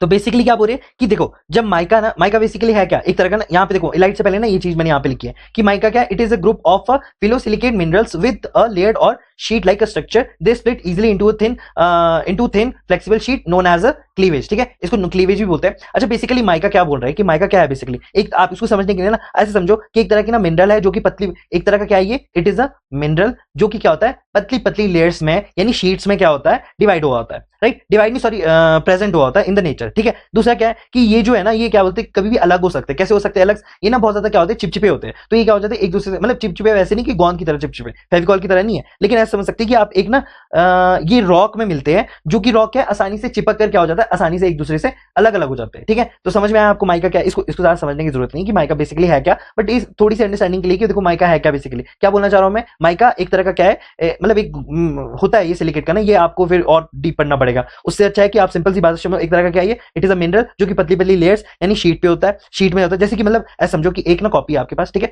अच्छा ये कॉपी है, अच्छा इसमें क्या है कि ये जो कॉपी है ना, ये इसकी जो नोटबुक है, इस नोटबुक के जो पेजेस है ना, वो फेविकॉल से क्या है, कनेक्टेड है एक दूसरे के साथ, मतलब चिपके हुए। तो वैसे ही क्या होता है, माइका की शीट्स होती है ना, वो एक दूसरे के साथ चिपकी होती है, और वो क्या है कि वो ना बहुत वो चिपचिपा होता है, तो वो एक दूसरे से निकल जाता है, राइट। समझ में आया, बस इतना ही जानना है आपको। अच्छा, हो क्या रहा है बेसिकली यहाँ पे, ये जानना जरूरी है कि जब ना माइका टूटता है ना, कहाँ लिखा है मैंने, हाँ देखो, जब ये माइका ना टूटता है ना, मतलब ये माइका क्या होता है, छोटे छोटे टुकड़ों में जब टूटता है ना, तो क्या होता है, अगर मॉडरेट रेनफॉल हुई, अगर क्या हुई, मॉडरेट रेनफॉल हुई। अच्छा, ये चीजें कहाँ हो रही होगी, ये हमारी सॉइल पे हो रही होगी। तो ये सॉइल की बात कर रहे हैं, क्या बोल रहे हैं कि देखो जब माइका टूट जाएगा, जब ये टूट जाएगा और बारिश हो रही होगी आपके पास धीमी धीमी, मॉडरेट हो रही होगी, ठीक है, ज्यादा नहीं हो रही होगी, तब क्या बनेगा इस केस में, सिर्फ और सिर्फ इस केस में क्या बनेगा हमारा, इलाइट बनेगा, राइट। अगर अगर बहुत ज्यादा बारिश हुई, यानी मान लो बहुत ज्यादा बारिश हुई, तो ये लीचिंग प्रोसेस क्या कंटिन्यू होता रहता है, जिसकी वजह से क्या होता है कि ज्यादा रेनफॉल के टाइम पे केओलाइट, या फिर एक और चीज है यहां पे लिखना नहीं भूल गया मैं, लेटराइट, आपने ये पढ़ा होगा, ड्यू टू द लीचिंग क्या होता है, लेटराइट बनता है। तो ये दो प्रोसेस की वजह से क्या बनता है हमारा, एक तो लेटराइट बनता है, केओलाइट बनता है। अगर मॉडरेट रेनफॉल हुई तो क्या बनेगा हमारे पास, इलाइट मिनरल बनेगा। समझ में आया कैसे है हमारे पास, माइका जब टूटेगा और उसमें मॉडरेट रेनफॉल होगी तो इलाइट बनेगा, अदरवाइज क्या बनेगा, अगर जो बहुत ज्यादा बारिश हुई तो हमारे पास क्या बनेगा, केओलाइट बनेगा, या तो फिर बनेगा हमारा लेटराइट बनेगा। समझ में आया ये चीज, ठीक है, छोटी चीजें समझ में आ गई होगी, तो इतनी भी डिफिकल्ट नहीं है, राइट। और टूटेगा कैसे, टूटेगा ये कैसे, वेदरिंग से। इतनी चीज तो मैंने आपको पहले ही क्लियर कर दी थी, राइट। इतना क्लियर हुआ। इलाइट मिनरल से पहले ये भी देख लो, है ना, फिलोसिलिकेट भी देख लो। क्या होता है ना कि बेसिकली हम क्या बोल रहे हैं कि ग्रुप ऑफ अ फिलोसिलिकेट बोला है यहाँ पे, क्या बोला है, ग्रुप ऑफ अ फिलोसिलिकेट। अच्छा, ये जो फिलो मीन्स होता है ना, ये ग्रीक वर्ड में क्या होता है, इसका मतलब होता है पत्तियां। क्या होता है इसका मतलब, पत्तियां, ग्रीक वर्ड में होता है इसका मतलब पत्तियां। अब ये क्या बोलना चाह रहा है, और ये जो सिलिकेट है, सिलिका मतलब क्या है, वो मिनरल्स, सिलिकेट का मतलब क्या है कि वो मिनरल्स जो बने किससे, सिलिकन से बने हैं, प्लस सिलिकन से बने और प्लस किससे बने, ऑक्सीजन से बने, ओ से बने, ठीक है। तो ये दो चीजों से बनते हुए हमारे क्या बनता है, इसका टोटल मतलब क्या है कि जो भी, इसका मतलब है कि जो लीफ है ना, लीफ लाइक या फिर ऐसे बोल सकते हैं कि शीट लाइक सिलिकेट। क्या बोल सकते हैं, शीट लाइक हमारी क्या है, सिलिकेट मिनरल्स जो है उनके बारे में बात की है, ठीक है। मतलब क्या है कि ये मिनरल जो है ना, पतली पतली लेयर्स है, जैसे कि शीट्स में होती है ना, पतली पतली लेयर जैसे कि हमारी क्या होती है, किसी भी शीट में होती है, वैसे ही होती है, ठीक है। जैसे कि इसमें मिलते हैं हमारे क्या, माइका मिलता है, केओलाइट मिलता है, मोनोलाइट होता है। तो ये सब क्या है, ये सब मिनरल्स है जिसके बारे में मैंने आपको पहले ही बता रखा है। लेकिन माइका जो है आपके लिए वो थोड़ा न्यू था, तो मैंने सोचा कि ये भी बता देता हूँ कि कौन सा है, ठीक है। समझ में आया कैसे हुआ ये हमारा। अच्छा, ये भी पता लगा कि भाई क्या मतलब है इसका, मतलब कि अगर हम बोले कि it is a group of a silicate, तो मैं क्या बोलूंगा कि ऐसे मिनरल्स कौन से जो लीफ लाइक है, या फिर वो कैसे हैं, सिलिकेट मिनरल्स है, शीट लाइक सिलिकेट मिनरल्स है। वो क्या है, ऐसे मिनरल्स का जो भी ग्रुप है ना, जिनकी सेम शीट लाइक स्ट्रक्चर रहती है, उनको क्या बोलते हैं हम, माइका बोलते हैं। तो उस ग्रुप का क्या है, माइका जो है पार्ट है, इंटीग्रल पार्ट है। अच्छा, ये चीज क्लियर होगी आपको। दूसरा क्या है कि माइका जब टूटेगा तो इलाइट या केओलाइट बनेगा। समझ में आया ये चीज कैसे आया हमारे पास। अच्छा, जो माइका है ना, इसका भी एक और चीज है, पर मैं इलाइट का बता देता हूँ आपको पहले, फिर बाद में बताऊंगा आपको माइका का। अच्छा, इसका इलाइट का जो है हमारा क्रिस्टल स्ट्रक्चर है ना, वो ध्यान से देखो क्या है कि ये जो क्रिस्टल स्ट्रक्चर है ना, ये बिल्कुल सिमिलर है एज अ मोनोलाइट, है कि नहीं, आपको दिख रहा है कि नहीं मोनोलाइट क्या है। तो इसकी जो थिकनेस होगी वो भी कितनी होगी, 10 एंगस्ट्रॉम होगी। इतना भी क्लियर हो गया आपको, राइट। अच्छा, हमारे को क्या पता है कि जो भी गिब्साइट की होती है वो होती है रेक्टेंगल। तो हम क्या बोल सकते हैं कि एक gibbsite is being sandwich between the two silica मतलब या फिर 2 सिलिका शीट्स बोल सकते कि नहीं। वैसे यहाँ पे गिप्साइड है और यहाँ पे क्या है सिलिका शीट, और यहाँ पे भी क्या है सिलिका शीट, यहाँ पे भी गिप्साइड है और यहाँ पे भी क्या है सिलिका शीट, और यहाँ पे भी क्या है सिलिका शीट। समझ में आया ये चीज कि कौन कौन सा है। सबसे पहले क्या है कि एक गिप्साइड सैंडविच विद 2 सिलिका शीट्स, या फिर क्या बोलूं कि एक टेट्राहेड्रल शीट, फिर ऑक्टाहेड्रल शीट, फिर टेट्राहेड्रल शीट। बोलते हैं ना कि नहीं, सिलिका को क्या बोलते हैं। यहाँ पे देखो अगर नहीं याद आ रहा है आपको, मैंने तभी लिखा है बार बार। देखो सिलिका शीट कौन सी है हमारी, टेट्राहेड्रल यूनिट है कि नहीं। तो इसको क्या बोलते हैं हम टेट्राहेड्रल, और गिप्साइड क्या बोलेंगे हम ऑक्टाहेड्रल। इतना तो क्लियर हो गया होगा। तो हम क्या बोल सकते हैं कि जब हम इलाइट मिनरल को देखते हैं तो बेसिकली उसमें हो क्या रहा है कि उसमें कौन सा टाइप है, मुझे बताओ कौन सा टाइप है। तो ये 2:1 का टाइप है। क्यों है, क्योंकि 2 किसके लिए यूज हो रहा है, 2 किसके लिए यूज हो रहा है, 2 हो रहा है टेट्राहेड्रल यानी सिलिका के लिए, और एक किसके लिए हो रहा है गिप्साइड के लिए यूज हो रहा है। समझ में आया। दूसरा क्या है, हमने जब देखा था तो अभी क्या लिखा था कि it is a non expensive soil. क्या है, it is a non expensive clay.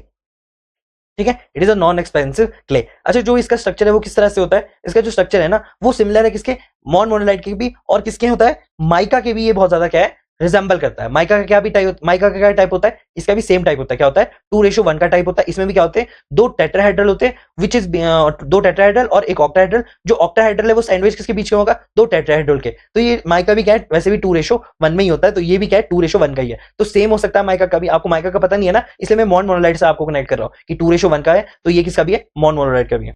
ये हो गया दूसरा पॉइंट। ठीक है, तीसरा पॉइंट क्या था, वहां पे लिखा था कि मोर देन 20% जो सिलिका है, मोर देन क्या लिखा था, more than 20% silica is being replaced. था कि नहीं, अभी हमने पढ़ा था। अच्छा, इसका मतलब क्या है, इसका मतलब ये है ना कि जब हम देखते हैं इलाइट के टेट्राहेड्रल शीट में, यानी इलाइट के टेट्राहेड्रल शीट कौन सी होगी, सिलिका शीट, ये दो वाली शीट। जब इन शीट में देखते हैं ना तो नॉर्मली यहाँ पे क्या प्रेजेंट होगा, क्या प्रेजेंट है यहाँ पे Si कितना है इसका, Si+4 है कि नहीं, है ना। लेकिन जब हम बात करें कि मोर देन 20% यानी 20% मतलब मोर देन 20% क्या बोल सकते हैं, यहां बोला कि 20% जो है वो क्या हो रहा है, रिप्लेस हो रहा है। सिलिका जो है मोर देन 20% सिलिका जो है वो रिप्लेस हो जा रहा है, और उसको रिप्लेस हो जा रहा है due to the isomorphous substitution. और यहां पे क्या हो रहा है, due to not the isomorphous substitution. ये जो सिलिकेट होता है ना बेसिकली ये क्या है कि ये ना वाटर सॉल्युबल होता है। क्या होता है ये, वाटर सॉल्युबल होता है। अच्छा, वाटर सॉल्युबल है तो मतलब हमने अभी क्या बोला कि माइका कब बनेगा, जब इसमें मॉडरेट रेनफॉल होगी तो इलाइट बनेगा। तो यहाँ पे बेसिकली क्या हो रहा है कि माइका जो है वो भी सेम रिजेंबल करता है इसकी तरह से, है ना। समझने वाली बात है, माइका को मैंने अभी बताया कि सेम ऐसा ही होता है माइका। ठीक है, तो बेसिकली क्या हो रहा है कि बारिश हो रही है बहुत सारी।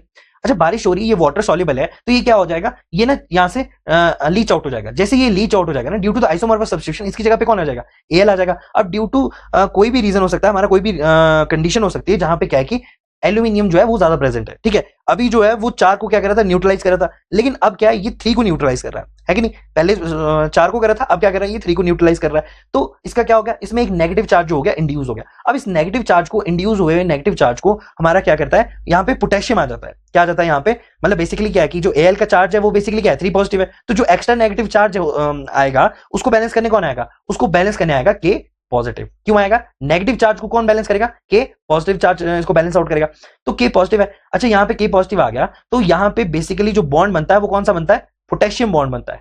ये क्या है हमारा K positive bond, K positive bond, और K अगर दिख नहीं रहा है तो K पॉजिटिव है। ठीक है, यहां पे बनाता हूं मैं, ये हो गया हमारा क्या, K positive bond, K positive bond. तो बेसिकली क्या हो रहा है कि सबसे पहले हमारे पास क्या है कि माइका टूट के, जब माइका टूटेगा ना हमारा तो क्या होगा, बेसिकली मॉडरेट रेनफॉल में इलाइट बनेगा। इलाइट कैसे बनेगा, a silica due to the isomorphous substitution क्या है कि यहां से चला जाएगा और यहां पे आ जाएगा एल्यूमिनियम 3 पॉजिटिव। अब एल्यूमिनियम 3 पॉजिटिव में एक एक्स्ट्रा नेगेटिव चार्ज आ गया, उसको भी तो बैलेंस करना है, वो कौन करेगा, वो उसको बैलेंस करने आएगा हमारे पास K पॉजिटिव। अच्छा, K पॉजिटिव आया तो यहां पे क्या बनाएगा, बॉन्ड बनाएगा। क्या बनाएगा ये एक बॉन्ड बनाएगा, है कि नहीं। अच्छा, ये चीज क्लियर होगी, हो गया हमारा 4th पॉइंट।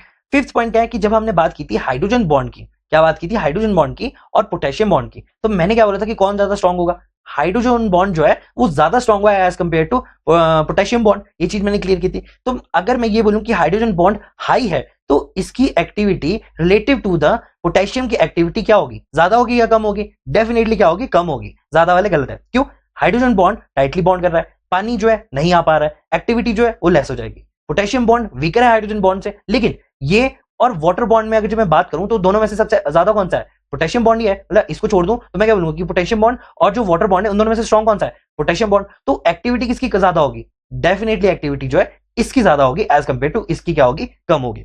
समझ में आया क्या बोल रहा हूं मैं, कि मैं बोल रहा हूं कि हाइड्रोजन बॉन्ड स्ट्रांग है, पोटेशियम बॉन्ड क्या है, वीकर है, और वाटर बॉन्ड तो वीकेस्ट ही वीकेस्ट है। समझ में आया है ना। तो ये चीजें मैंने बता दी। दूसरा कि एक्टिविटी की अगर बात करूंगा तो सबसे ज्यादा एक्टिविटी किसकी होगी, डेफिनेटली जिसका बॉन्ड ही लेस है वहां पे एक्टिविटी लेस होगी, फिर इसकी होगी, फिर उसके बाद इसकी होगी।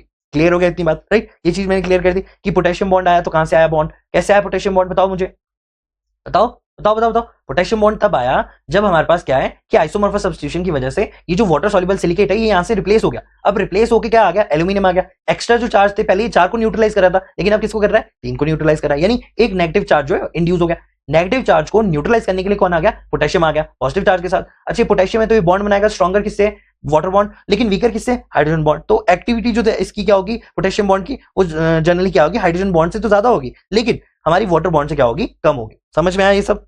तीसरा मैंने क्या बोला था कि it is a non expensive clay है, राइट? तो इलाइट मिनरल की जो एक्टिविटी थी वो क्या थी, बताओ बताओ बताओ। 0.5 से लेकर 0.7 तक इसकी क्या है, एक्टिविटी है of the illite mineral. Clear हो गया इलाइट मिनरल की एक्टिविटी क्या है, यहां पे मैंने लिख दिया, अगर नहीं किसी को याद है तो यहां पे देख लेना, ठीक है, कि activity of the illite mineral is 0.5 to 0.7। इतना भी क्लियर हो गया, पोटेशियम बॉन्ड बनेगा, राइट?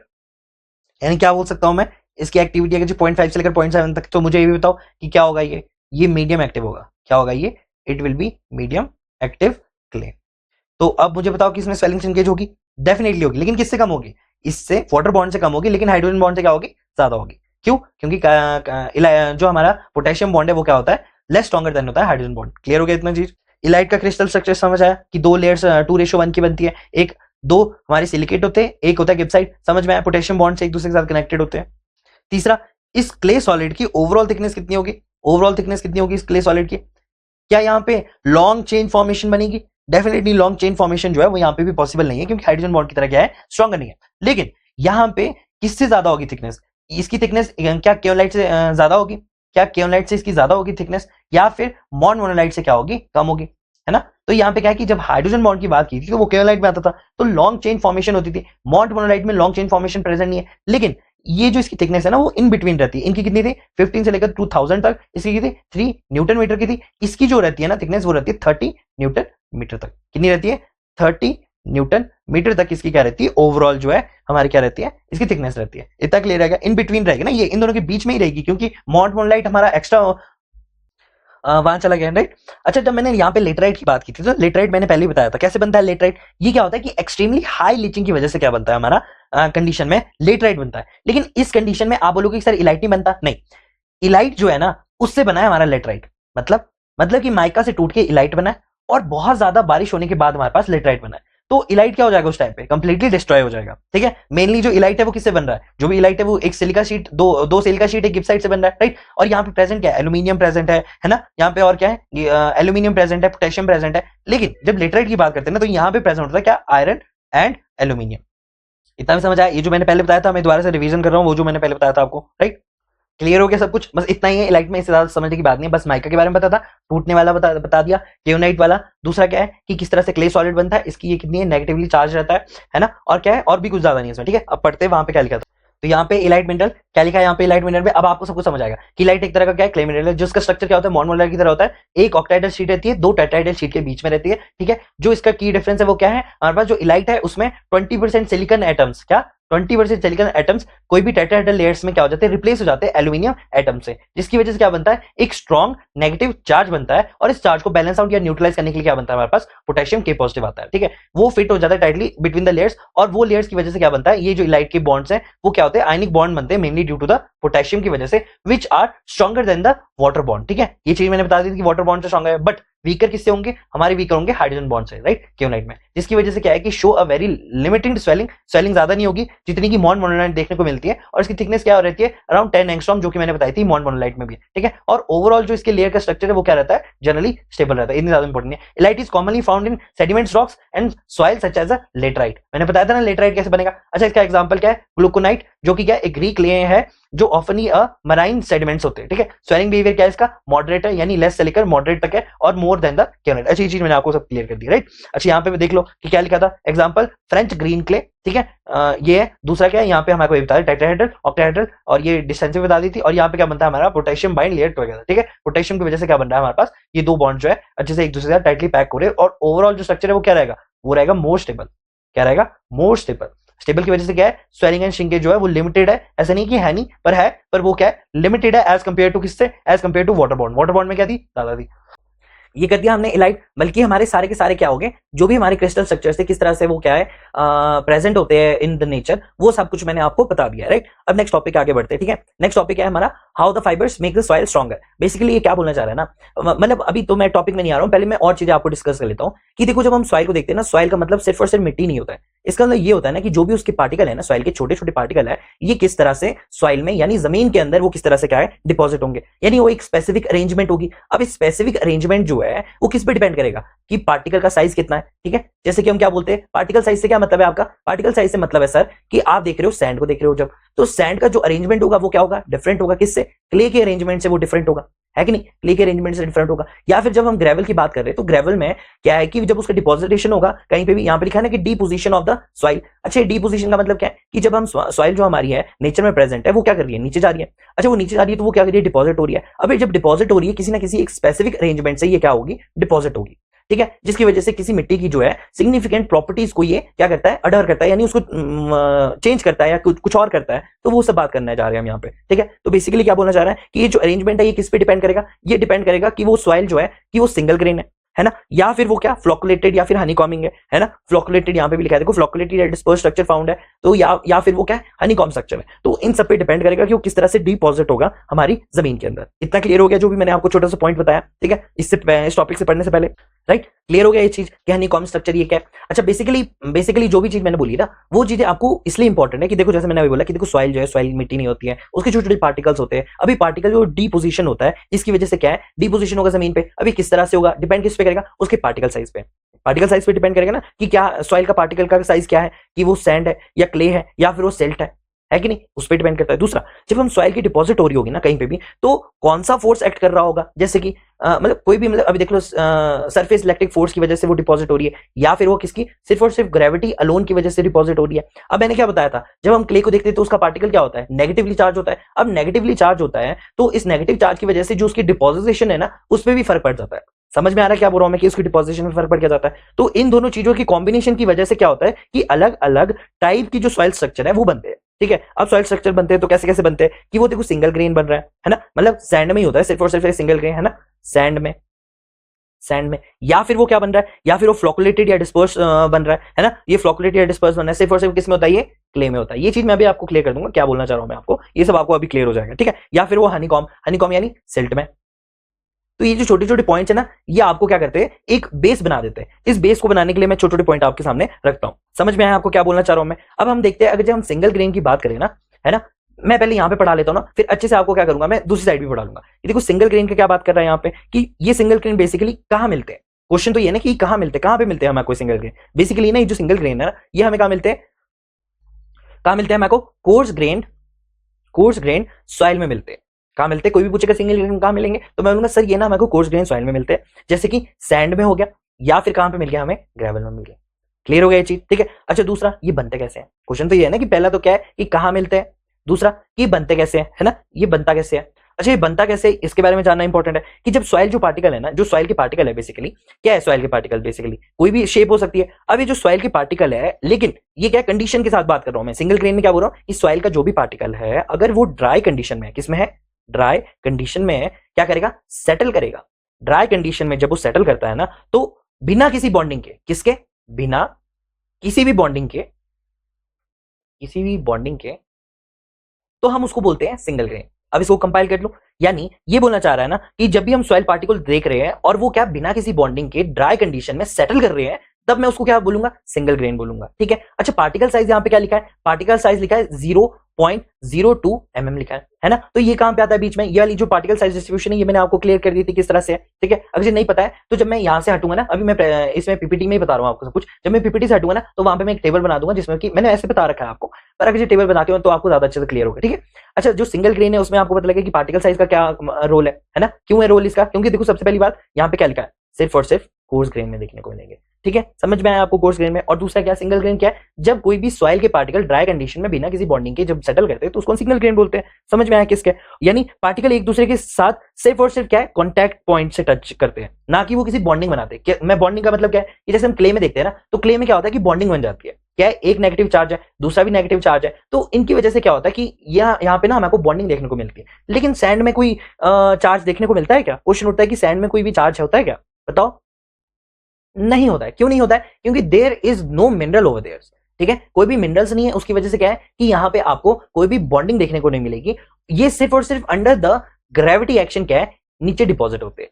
क्या है, सिर्फ और सिर्फ ग्रेविटी के इफेक्ट से ही वो क्या होते हैं, नीचे गिरते हैं, यानी रैंडम अरेंजमेंट बनती है उनकी। क्लियर हो गया इतनी बात क्या बोल रहा हूं मैं? अभी कंपाइल कर दूं मैं सब कुछ। मैं बोलता हूं कि कोर्स ग्रेन में मिलते हैं। सॉइल जब ड्राई कंडीशन में बिना बॉन्डिंग के नीचे गिरता है अंडर द ग्रेविटी ओनली, उसकी वजह से क्या है कि यहाँ पे हमें को सिंगल ग्रेन स्ट्रक्चर मिलते हैं। ठीक है, अभी ड्रॉ करके दिखाऊंगा तो और भी ज्यादा क्लियर हो जाएगा। दूसरा, मिनरल नहीं है तो सैंड में चार्ज नहीं है, चार्ज नहीं है तो बॉन्डिंग नहीं है। क्लियर हो गया ये सब जो भी मैंने बोला, वही चीज यहाँ पे लिखी कि देखो कोर्स ग्रेन सॉइल है जैसे कि सैंड या ग्रेवल को देख लो, जिनका पार्टिकल साइज जनरली क्या है, ज्यादा है 0.002 mm से, तो वो फॉर्म करता है क्या, सिंगल ग्रेन। दूसरा, dominated by the gravity force, यानी सिर्फ और सिर्फ ग्रेविटी फोर्स से नीचे गिर रहे हैं, उसमें कोई इलेक्ट्रिकल सरफेस फोर्स नहीं है, यानी सरफेस इलेक्ट्रिक फोर्स नहीं है, उसकी जो सरफेस है वो इलेक्ट्रिकली क्या है, चार्ज नहीं है, क्योंकि उसमें कोई भी आयंस नहीं है, कोई भी मिनरल्स नहीं है कि नहीं? इतना क्लियर हो गया। अब इसकी जो अरेंजमेंट है, देखो फोर्स आर नेग्लिजिबल, मतलब बहुत कम होती है, दैट इज वाई इसको हम नेग्लिजिबल बोलते हैं।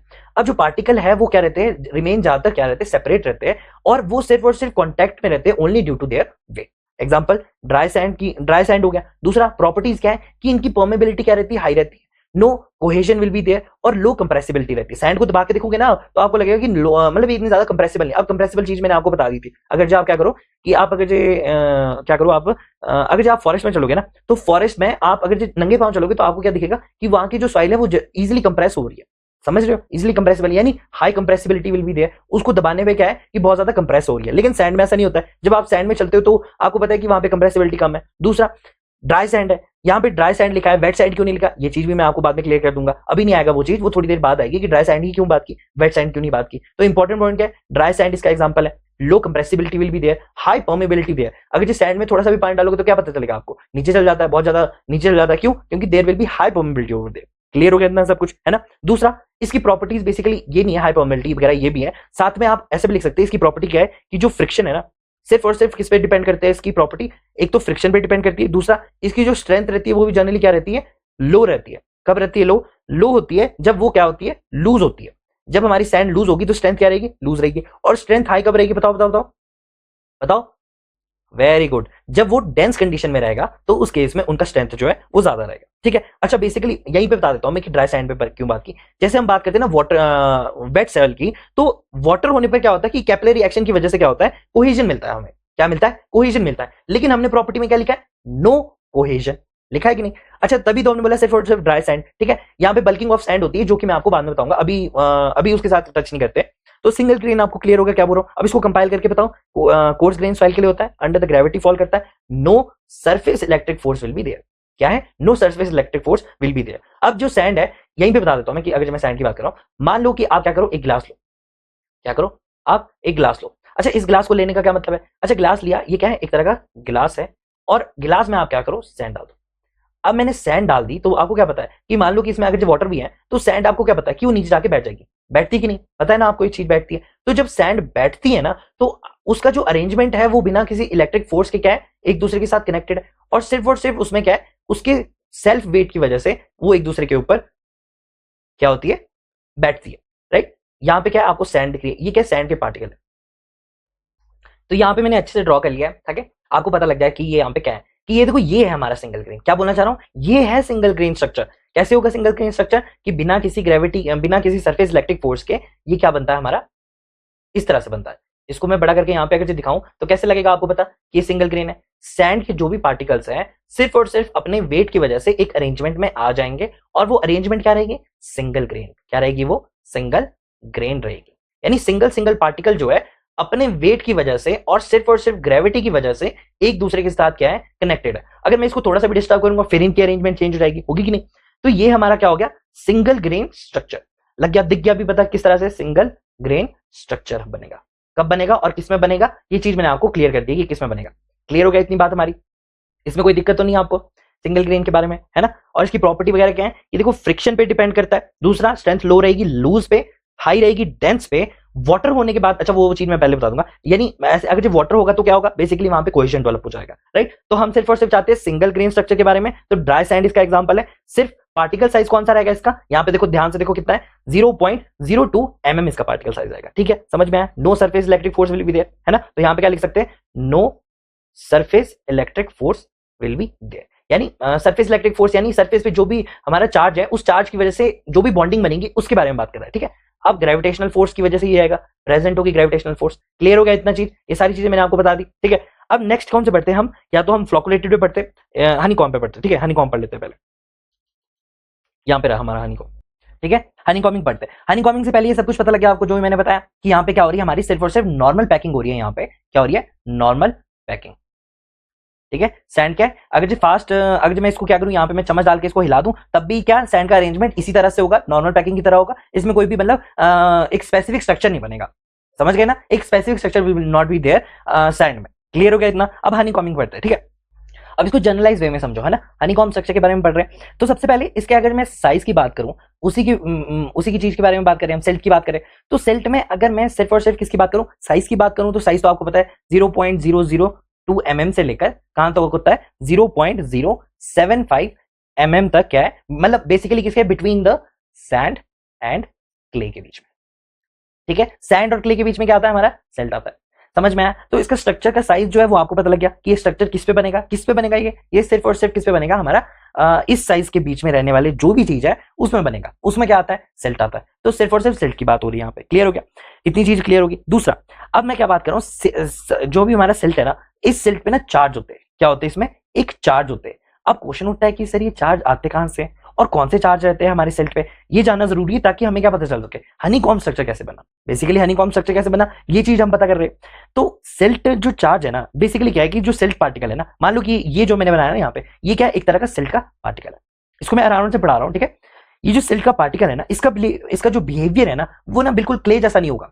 क्यों नहीं होगा क्ले जैसा, इसका डिफरेंट होता है थोड़ा सा, क्योंकि तभी तो सेल्ट है ना। अच्छा, इसका जो है वो क्ले के जैसा नहीं है, लेकिन जब इसको क्या मिलता है, पानी मिलता है। क्या मिलता है इसको, जब इसको पानी मिलता है, यानी वो पानी के कांटेक्ट में आती है ना, तो उनकी जो सरफेस है, यानी इसकी जो सरफेस है ना, यहाँ पे हमारे को क्या मिलती है, एक एडसॉर्ब्ड आयंस की लेयर मिलती है। क्या मिलती है, एडसॉर्ब्ड आयंस। क्या है, यहाँ पे एडसॉर्ब्ड आयंस जो है वो मिल जाते हैं। कब, जब वो पानी मिलता है उसको, ठीक है। और वो एडसॉर्ब आयन कैसे हो सकते हैं, या तो वो क्या होगा, हमारा कैल्शियम होगा, ठीक है, या फिर हमारा क्या होगा, सोडियम होगा, हाइड्रोजन होगा, या फिर OH नेगेटिव होगा, राइट। ये कैसी है, ठीक है। ऐसे ऐसे जो आयंस है वो क्या होते हैं, इस पे इसके सरफेस पे एडसॉर्ब हो जाते हैं, ठीक है। इसकी वजह से होगा क्या, इसकी वजह से क्या होगा, इसकी जो सरफेस है ना, इसका जो सरफेस है यहाँ पे एक नेगेटिव चार्ज जो है वो इंड्यूस यानी डेवलप हो जाता है, ठीक है। यहाँ पे डेवलप हो जाता है, जैसे कि किसमें होता है, नेगेटिव चार्ज किसके सरफेस पे होता है, जैसे कि क्ले के होता है। तभी मैंने क्या बोला सबसे पहले कि सिल्ट पार्टिकल जो है हमारे, उसका बिहेवियर ना क्ले जैसा नहीं होता है, लेकिन क्ले जैसा ही इसमें एक नेगेटिव चार्ज आता है, जिसकी वजह से क्या है, इस पे नेगेटिव चार्ज आ गया। अच्छा, इसकी नेगेटिव चार्ज आ गया तो क्या होगा, बेसिकली इसके जो हमारा क्या है, इसका जो क्रिस्टलाइज स्ट्रक्चर होता है ना, इसकी वजह से क्या होता है कि इसके यूजुअली इसकी सरफेस पे क्या रहता है, नेगेटिव चार्ज होता है, ठीक है। क्यों, क्योंकि इसकी जो ड्यू टू द, आप ऐसे बोल सकते हैं, ड्यू टू द मिनरल्स का जो स्ट्रक्चर रहता है ना, उसकी वजह से इसकी सरफेस पे क्या रहता है, नेगेटिव चार्ज होता है। मैंने ये चीज बताई पहली बात। दूसरी बात क्या बताई, जब इसको पानी मिलता है, मतलब इसके विदाउट द वाटर इसके क्या रहेगा, नेगेटिव चार्ज रहेगा, लेकिन जब वाटर के साथ इंड्यूस यानी सस्पेंशन फॉर्म में होगा तो क्या होगा, बेसिकली इसके जो पानी मिल गया इस पे, तो इसके जो सरफेस है उस पे क्या हो जाएगा, एडसॉर्ब आयंस आ जाएंगे। कैसे कैसे एब्सॉर्ब आ जाएंगे, कैल्शियम आ जाएगा, सोडियम आ जाएगा, हाइड्रोजन आ जाएगा, या हाइड्रोक्साइड आयन आ जाएगा। इतना क्लियर हो गया हमारे पास, ठीक है। अब इसके नेगेटिव चार्ज यहाँ पे इंड्यूस हो चुका है और पानी में ऐसे पॉजिटिव आयंस आ गए हैं, तो इसके जो सरफेस है उस पे दोनों चार्ज आ जाएंगे। कौन कौन से आ जाएंगे, एक तो उसके सरफेस पे पॉजिटिव आ जाएगा और एक तो नेगेटिव आ जाएगा। क्या हो जाएगा, एक तो पॉजिटिव आ जाएगा, एक तो नेगेटिव आ जाएगा, जिसकी वजह से मैं क्या बोल सकता हूं कि सिल्ट में दोनों चार्ज रहते हैं टेम्पररी। कब, जब उसको पानी मिलेगा। क्लियर हो गया इतनी बात हमारी कि पानी मिलेगा तो हमारा क्या है, वाटर में डिसॉल्व आयन होते हैं। अभी टेम्पररी क्या है, पॉजिटिव और नेगेटिव जोन क्रिएट कर देते हैं। तो ये कौन से हो गए हमारे, एक तो पॉजिटिव जोन हो गया, एक तो हमारा क्या हो गया, नेगेटिव जोन हो गया। अभी मैं आपको बता रहा हूं, धीरे धीरे बेस पढ़ाऊंगा ताकि मेरे को कहां तक पहुंचना है, हनीकॉम्ब स्ट्रक्चर तक पहुंचना है, तो धीरे धीरे आपका बेस बनेगा। क्या बोला मैंने कि साइज सेल्ट का ये रहता है, पानी जब मिलेगा तो वो टेम्पररी पॉजिटिव और नेगेटिव आयंस के जोन में डिस्ट्रीब्यूट हो जाएंगे। सरफेस पे बेसिकली क्या रहता है, नेगेटिव चार्ज रहता है, जैसे कि क्ले में रहता है, वैसे ही क्या रहता है, इसमें भी रहता है। लेकिन जब पानी मिल जाएगा तो पॉजिटिव आयन, जैसे कि ये सब जो है, इस पे आके इस पे दो जोन बनाते हैं। क्या बनाते हैं, डू इट जोन। क्लियर हो गया इतनी बात मेरी, इतनी सी बात क्लियर होगी, फिर आगे बढ़ूंगा मैं, अगर आपको पता लग गया। अब बढ़ते हैं हनीकॉम्ब स्ट्रक्चर बनता कैसे, ठीक है। अब क्या हो रहा है, जब हम सेल पार्टिकल को देख रहे हैं ना, मान लो कि वो सस्पेंशन फॉर्म में है, ठीक है। मान लो किसमें है, वो एक सस्पेंशन फॉर्म में है, यानी वो जो पानी है वो ज्यादा ऐसे नहीं कि वो बहुत जल्दी फास्ट नीचे डिपॉजिट हो रहा है, ऐसा नहीं है। वो सस्पेंशन फॉर्म में इन बिटवीन है। क्या है, इन बिटवीन, यानी सस्पेंशन में क्या बोल रहा हूं मैं कि देखो जब हम बात करें कि सॉइल पार्टिकल की ना, जैसे सिल्ट है या फिर क्ले है, ठीक है, सिल्ट है या तो फिर क्या है, क्ले है। ग्रेवल का तो पता ही आपको, अंडर द ग्रेविटी वो नीचे आके क्या कर जाता है, बैठ जाता है। जब ये वाटर के अंदर होंगे ना, ये वाटर के अंदर है ही, अभी मान लो कि वाटर के अंदर है और ये वाटर जो है ना ये हिल नहीं रहा है, क्या नहीं हो रहा है, ये हिल नहीं रहा है, तो ये कौन सी कंडीशन होगी, या तो वो क्या करेगा, फ्लोट कर रहे होंगे, है ना, या तो वो क्या कर रहे होंगे, फ्लोट कर रहे होंगे, या फिर वो किसमें होंगे, सेटल, मतलब फ्लोट कर रहे होंगे, या फिर ऐसा बोल सकता हूं वो सेटल नहीं हो रहे होंगे। क्या बोल सकता हूं, वो सेटल नहीं हो रहे होंगे, तो उस केस को क्या बोलते हैं, सस्पेंशन बोलते हैं। क्लियर हो गया सस्पेंशन की क्या बोलना चाह रहा हूं मैं, है ना। तो जनरलाइज वे में अगर सिंपल वर्ड में बोलूं तो मतलब सस्पेंशन का मतलब अभी सेटल नहीं हो रहे, क्या नहीं हो रहे, सेटल नहीं हो रहे, नहीं हुए। ठीक है, समझ आया जो भी लिखा है मैंने। दूसरा मैंने क्या बोला कि हम बात करें किसकी, सिल्ट और क्ले की बात कर रहे हैं, ठीक है, कि हनीकॉम्ब स्ट्रक्चर बना कैसे। तो ये मैंने सिंपल सा बना दिया आपके लिए, ठीक है। अब ऐसे में देखना मेरी ड्राइंग को, पर ये ऐसी इस तरह से ही होता है, ठीक है। अभी मैंने वहां पे भी रखी है इसकी फोटोज। तो यहाँ पे क्या होता है, चार्जेस होते हैं, क्या होते हैं, जोनल चार्जेस होते हैं। अब मैंने ये चीज आपको पहले ही बताई थी, है ना, कि अभी मैंने बताया था कि डू इट क्या रहेंगे, यहाँ पे चार्जेस रहेंगे, राइट। तो यहाँ पे क्या है, माइनस प्लस प्लस माइनस, जो भी है यहाँ पे प्लस माइनस, ठीक है, minus plus minus plus minus plus, ठीक है। ऐसे क्या रहेंगे, यहाँ पे हमारे पास चार्जेस रहेंगे, प्लस हो गया, यहाँ पे माइनस हो गया, राइट। तो ये हमारे पास क्या रहेंगे, चार्जेस रहेंगे। अभी आपको दिख नहीं रहा कि एक हनीकॉम्ब की हनीकॉम्ब का जैसे छत्ता होता है, हनी का जो कॉम्ब होता है, मतलब छत्ता होता है जो बेसिकली, वो कुछ इस तरह से दिखता है। यहाँ पे भी हमारे पास क्या है, चार्जेस है। तो ये इस तरह से हमारे क्या होते हैं, चार्जेस होते हैं, जिसकी वजह से क्या है, बीच में आप देखोगे तो यहाँ पे क्या है, वॉइड्स है। क्या है बीच में, वॉइड्स देखने को मिलेंगे, बेसिकली आपको वॉइड्स देखने को मिलेंगे, ठीक है। और ये किसमें हो रहा है हमारा, जनरली हमारा किसमें हो रहा है, यहाँ पे मैंने साइज भी बताया था आपको कि जनरली किसमें हो रहा है हमारा।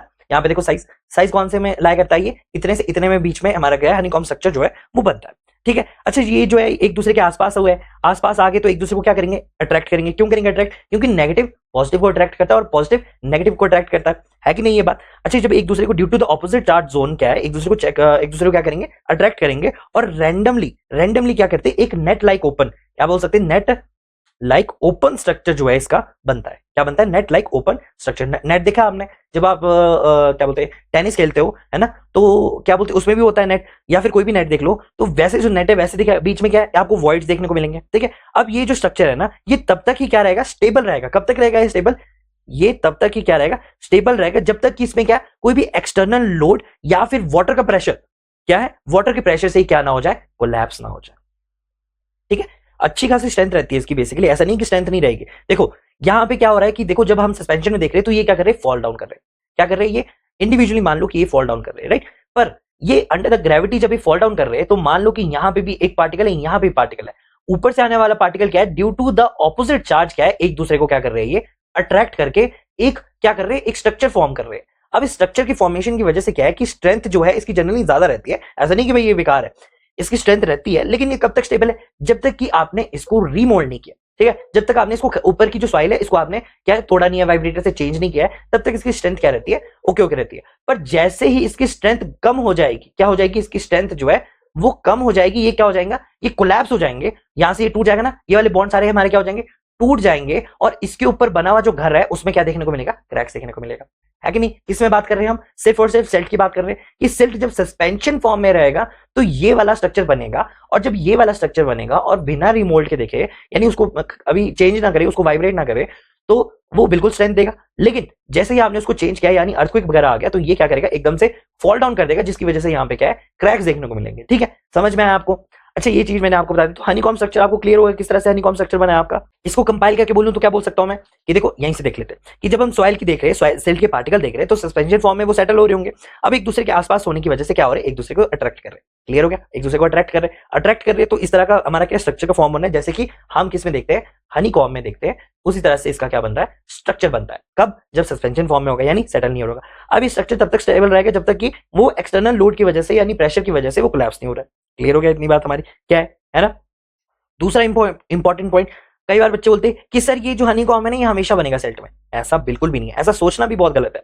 देखो हनीकॉम्ब स्ट्रक्चर है ना, वो एक स्पेशल केस है। क्या केस है वो, जब वो सस्पेंशन में है कि नहीं। ये चीज मैंने आपको बताई थी कि सस्पेंशन केस में होगा तभी होगा।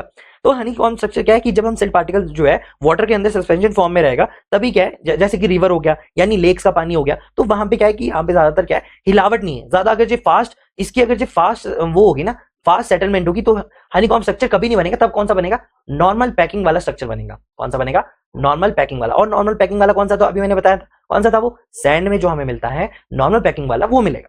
क्लियर हो गया। यानी हमारे को क्या चाहिए, एक सेटल्ड पानी चाहिए, ज्यादा हिलना डुलने वाला पानी नहीं चाहिए, ठीक है। लेक्स चाहिए तो उसमें हमारा क्या बनेगा, हनीकॉम्ब स्ट्रक्चर बनेगा। दूसरा, अभी कब नहीं बनता है, कब कब नहीं बनेगा, जब पार्टिकल जल्दी जल्दी क्या होगा, डिपॉजिट हो रहा होगा, यानी एक्सटर्नल कॉम्पैक्शन या फिर वाइब्रेशन की वजह से इसमें क्या है, चेंजेस मिलेंगे और हनीकॉम्ब स्ट्रक्चर हमारे पास तब भी नहीं बनेगा। इतना क्लियर हो गया, ठीक है। अब ये जो पार्टिकल है, ये जो पार्टिकल हमारे है, ये बेसिकली क्या है, क्लोजली पैक्ड हो जाते हैं, है ना, यानी हनीकॉम्ब स्ट्रक्चर पे बन रहे हैं। लेकिन अगर मैं बोलूं कि हनीकॉम्ब स्ट्रक्चर जो है वो कभी कभी बन रहा है, ऐसे नहीं कि बार बार बन रहा है, ठीक है, वो मतलब ऐसे नहीं कि वो हर बार बनता है, वो तभी बनेगा, वो केस मैंने आपको बता दिया कब कब बनेगा। इतना क्लियर हो गया।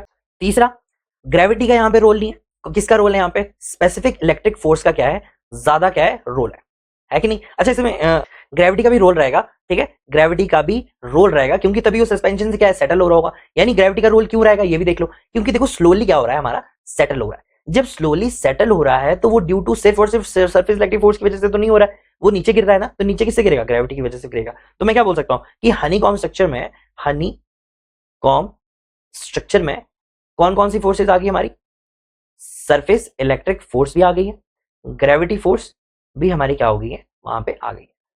क्लियर हुआ इतना जो भी मैंने बोला हनीकॉम्ब स्ट्रक्चर में क्या है। दूसरा, किस किस साइज में होगा ये हमारा, हमने बोला सिल्ट में होगा, ठीक है, ठीक है। अब सिल्ट का साइज का वेरिएशन कितना है, 0.02 से लेकर 0.075 mm तक जो है, इसकी रेंज में जो भी मिलेगा उसको उठाओ। और हनीकॉम्ब स्ट्रक्चर के लिए हमारे क्या चाहिए, स्लो वाटर चाहिए, स्लो वाटर चाहिए, ठीक है। ऐसा नहीं कि स्लो वाटर का मतलब क्या है, बेसिकली क्या है ना, कि जब आप किसको देखते हैं, गिलास में सैंड डालते हो और एकदम से क्या करता है, वो सेटल कर जाता है। अब जब तुम सिल्ट डालोगे और उसको एकदम से क्या चम्मच से घोलोगे नहीं, तो क्या होगा, बेसिकली वो आराम आराम से क्या होगा, सेटल होगा। अब जब आराम आराम से सेटल होगा तो यहाँ पे आपको हनीकॉम्ब स्ट्रक्चर देखने को मिलेगा। क्लियर हो गया। इतनी सी छोटी सी बात के लिए मैंने इतना सब कुछ बताया आपको, ऊपर जो भी है ये सब कुछ, ये बस आपकी बेसिक अंडरस्टैंडिंग के लिए लिखा हुआ मैंने सब कुछ है वहां पे, राइट। समझ आ गया नेगेटिव चार्ज कैसे आ गया, ये सब कुछ मैंने आपको क्लियर कर दिया। इसका मैंने पीछे की थ्योरी भी बता दी कि इसमें ड्यूड जोन क्यों बन रहे हैं। क्लियर हो गया। ये ज्यादातर लोग बताते नहीं है, तो ड्यूड जोन क्यों बन रहा है ये चीज मैंने आपको क्लियर कर दी, ठीक है। ड्यू टू द मिनरल की वजह से क्या है, इसमें नेगेटिव चार्ज आता है, मिनरल की जो स्ट्रक्चर होता है उसकी वजह से क्या है, इसमें नेगेटिव चार्ज आता है जनरलाइज। क्लियर हो गया, ठीक है। अच्छा, कई बार बच्चे पूछते हैं कि सर ये हनी में हनी पता लग गया, कॉम का मतलब होता है स्ट्रक्चर। बेसिकली कॉम का इन सॉइल मैकेनिक्स में ना, आप ऐसा समझो कि हम जब कॉम की बात करते हैं ना, तो इसका मतलब होता है क्लोजली अरेंज्ड, क्या बोलते हैं हम इसको, closely arranged cells in structure को हम क्या बोलते हैं, कॉम बोलते हैं। ये चीज भी क्लियर होगी। अब आपको नाम में भी कोई दिक्कत नहीं है और इसका जो भी काम है वो भी आपको पता लग गया। क्लियर हो गया इसके स्ट्रक्चर के बारे में। सिंगल ग्रेन और हनीकॉम्ब के बाद हमारे पास कौन सा बच गया है, that is the flocculated structure और डिस्पर्स स्ट्रक्चर। बेसिकली ये फाइन पार्टिकल्स में ही होता है। यहाँ पे आप ऐसे ही बोल सकते हैं कि सबसे पहले क्या है कि जो फ्लोकुलेटेड स्ट्रक्चर और डिस्पर्स स्ट्रक्चर है ना, ये दोनों क्या है, क्ले के सॉइल्स है। क्या है, क्ले सॉइल्स में क्या हमारे को मिलते हैं। जनरली ये जो फ्लोकुलेटेड स्ट्रक्चर और डिस्पर्स स्ट्रक्चर किस में मिलते हैं, हमारे को क्ले सॉइल्स में मिलते हैं। अभी जो क्ले का साइज है वो क्या होता है, जनरलाइज वे में बोलूं तो 0.002 mm से क्या है, लेस देन जो भी हमारे पार्टिकल्स होते हैं उनको हम क्ले सॉइल्स बोलते हैं। ये चीज मैंने आपको पहले भी बताई है, राइट। जनरलाइज वे में बोलूं तो ऐसे ही बोल सकते हैं कि ये चीजें किसमें मिलती है हमारे को, कोलाइडल, क्या बोल सकते हैं कि कोलाइडल साइज पार्टिकल में हमारे को ये चीजें क्या है देखना। ये स्ट्रक्चर जो है, ये पर्टिकुलर काइंड ऑफ अरेंजमेंट जो है हमारे को कहां दिखता है, कोलाइडल साइज पार्टिकल्स में दिखता है। समझ में आया। अब ये दोनों मेनली जो पार्टिकल अरेंजमेंट है ना, ये होते हैं due to the surface electric force. किसकी वजह से होता है, सरफेस इलेक्ट्रिक फोर्स। क्योंकि हमने क्या बोला था कि दोनों क्या, एक तो हमने बोला था कि ग्रेविटी भी क्या होती है, प्रीडोमिनेंटली एक्ट करती है। लेकिन सर यहाँ पे आपको पता लगेगा कि जो ग्रेविटी है वो प्रीडोमिनेंटली एक्ट नहीं करती है। अब जनरलाइज वे में आपको अगर मैं सारी चीजें कंपाइल करके बोलूं तो फ्लोकुलेटेड स्ट्रक्चर इसमें मिलेगा कि जिसका जो कोलाइडल साइज पार्टिकल्स है ना, उनमें ही देखने को मिलता है। जनरलाइज वे में किसमें दिखता है आपको, लेस देन 2 माइक्रोमीटर में आपको क्या मिलेगा, ये देखने को मिलेगा। ये एक ही मतलब है इन दोनों में, ठीक। अच्छा, दूसरा क्या है कि surface electric force predominantly act करती है यहाँ पे। तीसरा, जब हमने बात की थी ना, कि हमने बात क्या की थी, जब हम मॉन्ट मोनोलाइट को देखते थे तो हमने क्या देखा था यहाँ पे कि long formation of a chain जो है आपको देखने को मिलती है, राइट। तो उसमें क्या होता है, long formation of a chain में क्या देखने को मिलता है, मान लो कि ये इस तरह की चेन है, तो उसमें क्या देखेगा कि जो हमारा एक साइड जो वन डायमेंशन है ना, वो क्या है, one dimension is more greater than the other dimension. क्यों, आप इसकी लेंथ को देखोगे ना तो आप बोलोगे कि यार ये तो बहुत बढ़िया है ना, लेकिन साथ में अगर जब आप इसकी वेट को देखोगे तो आप बोलोगे ये तो छोटी है। तो वैसे ही क्या है, जब आप बहुत ही ज्यादा फाइन पार्टिकल्स में जाते हो ना, तो आपको फ्लॉक्स देखने को मिलते हैं। क्या देखने को मिलते हैं, फ्लोकुलेटेड पार्टिकल्स देखने को मिलते हैं। जिसमें होता क्या है बेसिकली कि हमारे जो प्लस साइन है ना, वो उसके क्या रहता है, हमारे इसके एज पे रहता है, इसके एज पे रहता है और इसके फेस पे रहता है। यानी फेस पे क्या रहता है, हमारा स्लाइटली पॉजिटिव चार्ज रहता है और इसके सेंटर में यहाँ पे क्या मिलते हैं, हमारे को एक नेगेटिव चार्ज देखने को मिलता है। क्या बोला मैंने, या तो हमारा क्या होता है पॉजिटिव चार्ज एट दी हमारा कहां पे होगा, फेस पे होगा, या फिर हमारे सेंटर में एक नेगेटिव चार्ज देखने को मिलता है। अब बेसिक वाइज क्या है कि ये जो हमारा फ्लोकुलेट है ना, ये जो हमारा क्या है, इस तरह का जो हमारा रॉड टाइप ये स्ट्रक्चर है ना, अब क्या होता है कि जब भी सेटल करते हैं, जब हमारा सस्पेंशन फॉर्म में क्या करते हैं, कोई भी हमारा सेटल करते हैं तो ये फॉर्म करते हैं। फॉर एग्जाम्पल जैसे ये हमारा प्लस माइनस, ठीक है, यहाँ पे मैंने लिख दिया प्लस नेगेटिव। तो इसमें दो अरेंजमेंट में देखने को मिलती है। पहली अरेंजमेंट कौन सी है, पहली अरेंजमेंट तो यही है कि हमारे को क्या है कि देखो नेगेटिव और पॉजिटिव एक दूसरे को अट्रैक्ट करते हैं, राइट। अब मैं बोल रहा हूं कि इसका जो फेस है यानी ये प्लस यहां से नेगेटिव से कनेक्टेड है, वैसे ही क्या होगा इस तरह से। तो ऐसे ऐसे क्या है हमारे पास फ्लॉक देखने को मिलते हैं, क्या देखने को मिलते हैं, ऐसे ऐसे कंसिस्टिंग ऑफ फ्लॉक जो है देखने को मिलता है हमारे को। कहां पे, जब हम देखते हैं इसको सस्पेंशन फॉर्म में। तो यहाँ पे क्या है, यहाँ पे नेगेटिव है, यहाँ पे पॉजिटिव है, तो ऐसे ऐसे क्या है फेस टू फेस कनेक्टेड होते हैं एक दूसरे के साथ, राइट। तो ये यहाँ पे आपको देखने को मिलेगा क्या, फ्लॉक्स देखने को मिलेंगे। क्या है यहाँ पे बीच में, दीज आर द वॉइड्स, क्या है यहाँ पे वॉइड्स है, क्या है यहाँ पे वॉइड्स है। अब यहाँ पे जो हमारी बेसिक जो हमारी ओवरऑल यहाँ पे अगर देखिए फोर्स है वो कौन सी एक्ट करिए प्रीडोमिनेटली, सिर्फ और सिर्फ सरफेस इलेक्ट्रिक फोर्स ही एक्ट करिए। क्यों, क्योंकि यहाँ पे जो ओवरऑल जो चीज हो रही है यहाँ पे क्या हो रही है, अट्रैक्शन हो रही है कि नहीं, अट्रैक्शन हो रही है ना, पॉजिटिव टू नेगेटिव। तो जब यहाँ पे अरेंजमेंट होता है तो ये कौन सा होता है, फेस टू एज अरेंजमेंट। क्या है, फेस टू एज अरेंजमेंट, ये हो गया हमारा फर्स्ट टाइप की अरेंजमेंट। दूसरी कौन सी होती है, ये होती है सबसे कॉमन, मोस्ट कॉमन जो होती है वो हमारी कौन सी है, फेस टू एज अरेंजमेंट होती है, राइट। और कौन सी होती है, और होती है फेस टू फेस अरेंजमेंट। जब फेस टू फेस अरेंजमेंट होगी तो ओवरऑल जो इसका नेट चार्ज रहेगा वो क्या रहेगा, बताओ बताओ बताओ बताओ, वो जनरलाइज क्या रहेगा, रिपल्सिव रहेगा, ठीक है, रिपल्सिव रहेगा। रिपल्सिव नेचर का हमारा क्या रहेगा, इसका ओवरऑल चार्ज रहेगा। तो बेसिकली ये वाला अरेंजमेंट कौन सा हो गया, फेस टू फेस वाला अरेंजमेंट हो गया। जहां पे जनरलाइज वे में बोलूं तो यहाँ पे क्या है पॉजिटिव है, यहाँ पे पॉजिटिव है, यहाँ पे क्या है पॉजिटिव है, तो एक दूसरे से क्या कर रहे हैं, रिपल्सिव कर रहे हैं, ठीक है। अब अगर हम आगे पढ़ेंगे ना इन्वायरमेंट सेडिमेंटेशन टैंक पढ़ेंगे, तो वहां पे हमको पता चलेगा कि एक ना जोनल सेटिंग होती है। क्या होती है, जोनल सेटिंग होती है। उसमें क्या होता है कि ये मान लो फर्स्ट लेयर है, this is the second layer, third layer, fourth layer, fifth layer, ऐसी ऐसी बहुत सारी लेयर होती है। अब ये जो लेयर्स है ना वो क्या करती है, सेटल करती है इन द जोन। जैसे कि ये वाली लेयर है तो ये एक साथ सेटल करेगी, ये वाली लेयर है तो एक साथ सेटल करेगी, तो यहाँ पे देखने को मिलती है जोनल सेटिंग, राइट, समझ में आया। दूसरा, ये जो फेस टू फेस हमारा क्या है अरेंजमेंट है ना, ये जनरलाइज वे में अगर जब मैं बोलूं तो ये ना रिपल्सिव होता है। अगर ये रिपल्सिव होता है ना तो अगर मैं इसको थोड़ा सा भी डिस्टर्ब करूंगा ना तो एक झट बना के क्या ये इसमें बन जाएगा, ठीक है। क्यों, क्योंकि बना तो इससे ही यही है, लेकिन अगर मैं इसको हिला दूंगा ना थोड़ा सा तो ये क्या बन जाएगा, इसी तरह से बन जाएगा। तो यहाँ पे अगर ये वाली हमारे को अरेंजमेंट चाहिए तो इसके लिए क्या चाहिए हमारे को, still water will be there, still water must be there, पहली बात। दूसरी बात, अगर यहाँ पे कोई भी आइंस, अभी देखो ये पॉजिटिव पॉजिटिव सारे एक दूसरे के साथ रिपल्सिव है, मान लो कि यहाँ पे Na पॉजिटिव कोई भी सॉल्ट आ जाता है, ठीक है, ये आ जाएगा, तो यहाँ पे जनरलाइज वे में क्या बोलूंगा कि ये जो नेगेटिव है ये अट्रैक्ट करेगा पॉजिटिव को और दोबारा से क्या बन जाएगा, ये अरेंजमेंट बन जाएगी, ठीक है। तो यही अरेंजमेंट क्या है, दोबारा से बन जाएगी। तो मैं क्या बोल सकता हूं कि अगर यही अरेंजमेंट दोबारा से बन रही है तो यहाँ पे क्या है कि there should be no ions present there, no ions must be there, right. अब इस तरह सा एक हमने पढ़ा था कौन सा, लैकोस्ट्राइन, कौन सा, लैकोस्ट्राइन क्ले, क्या है इसका एग्जांपल है, लैकोस्ट्राइन क्ले इसका क्या है एग्जांपल है, और इसका एग्जांपल क्या है, मरीन क्ले, मरीन क्ले।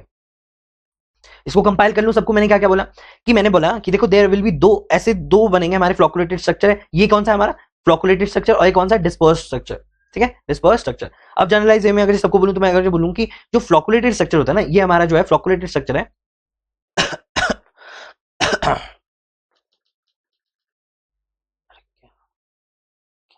इतना समझ में आया, राइट। अब ये मैं हटा देता हूं, फिर मैं दोबारा से बताता हूं यहाँ पे और क्या है, और क्या क्या इंपॉर्टेंट पॉइंट्स है इससे रिलेटेड, ठीक है, फ्लोकुलेटेड और डिस्पर्स। दूसरा क्या है कि ये जो ओवरऑल जो हमारा यहाँ पे क्या बन रहा है, स्ट्रक्चर बन रहा है ना, ओवरऑल जो हमारा स्ट्रक्चर बन रहा है यहाँ पे,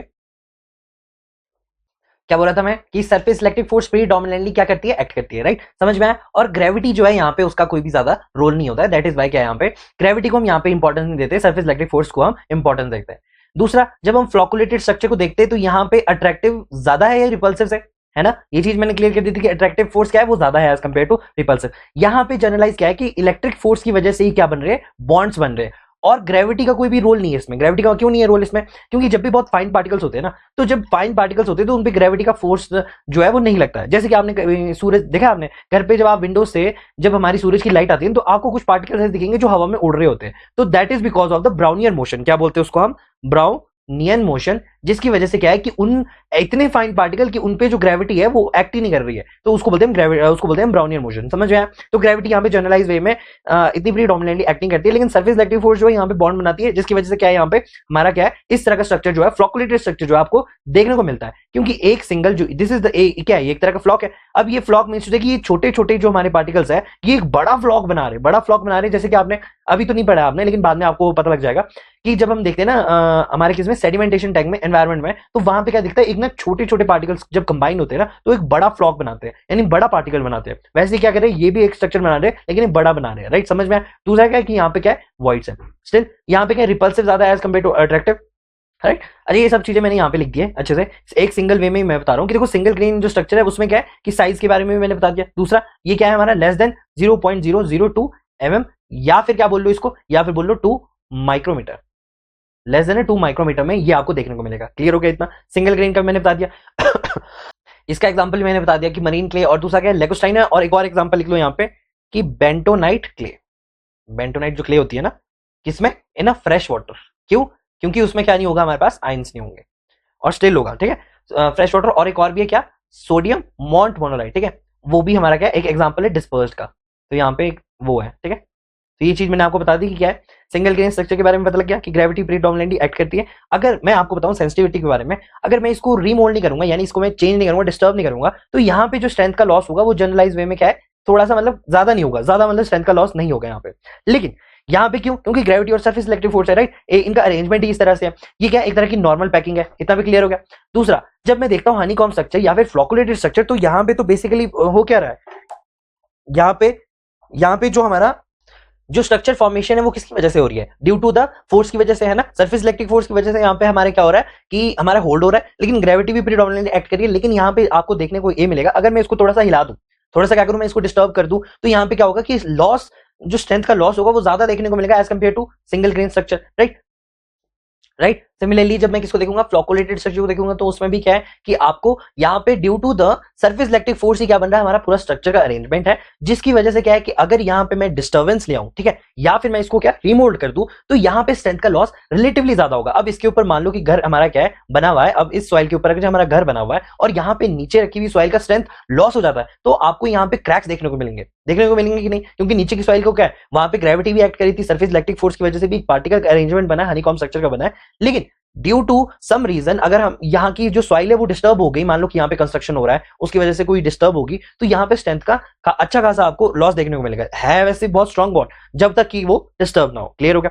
सेकंड ऑफ ऑल, अगर मैं फ्लोकुलेटेड स्ट्रक्चर के बारे में बात करूं, तो फ्लोकुलेटेड स्ट्रक्चर के ऊपर अगर कोई भी घर बना हुआ है, ठीक है, यहाँ पे आपको जनरलाइज में यहाँ पे तो ग्रेविटी और सरफेस इलेक्ट्रिक फोर्स दोनों थे, लेकिन यहाँ पे तो कंप्लीटली क्या है, सरफेस इलेक्ट्रिक फोर्स की वजह से, यानी सिर्फ और सिर्फ बॉन्डिंग जो है हमारी इलेक्ट्रिक फोर्स की वजह से, अगर ये मान लो टूट गई, तो यहाँ पे ग्रेटर लॉस आपको देखने को मिलेगा स्ट्रेंथ में, जिसकी वजह से क्या है कि यहाँ पे आपको ये घर क्या है, तहस नहस दिखता है, ठीक है, या फिर तहस नहस हो जाएगा, या गिर जाएगा, टूट जाएगा।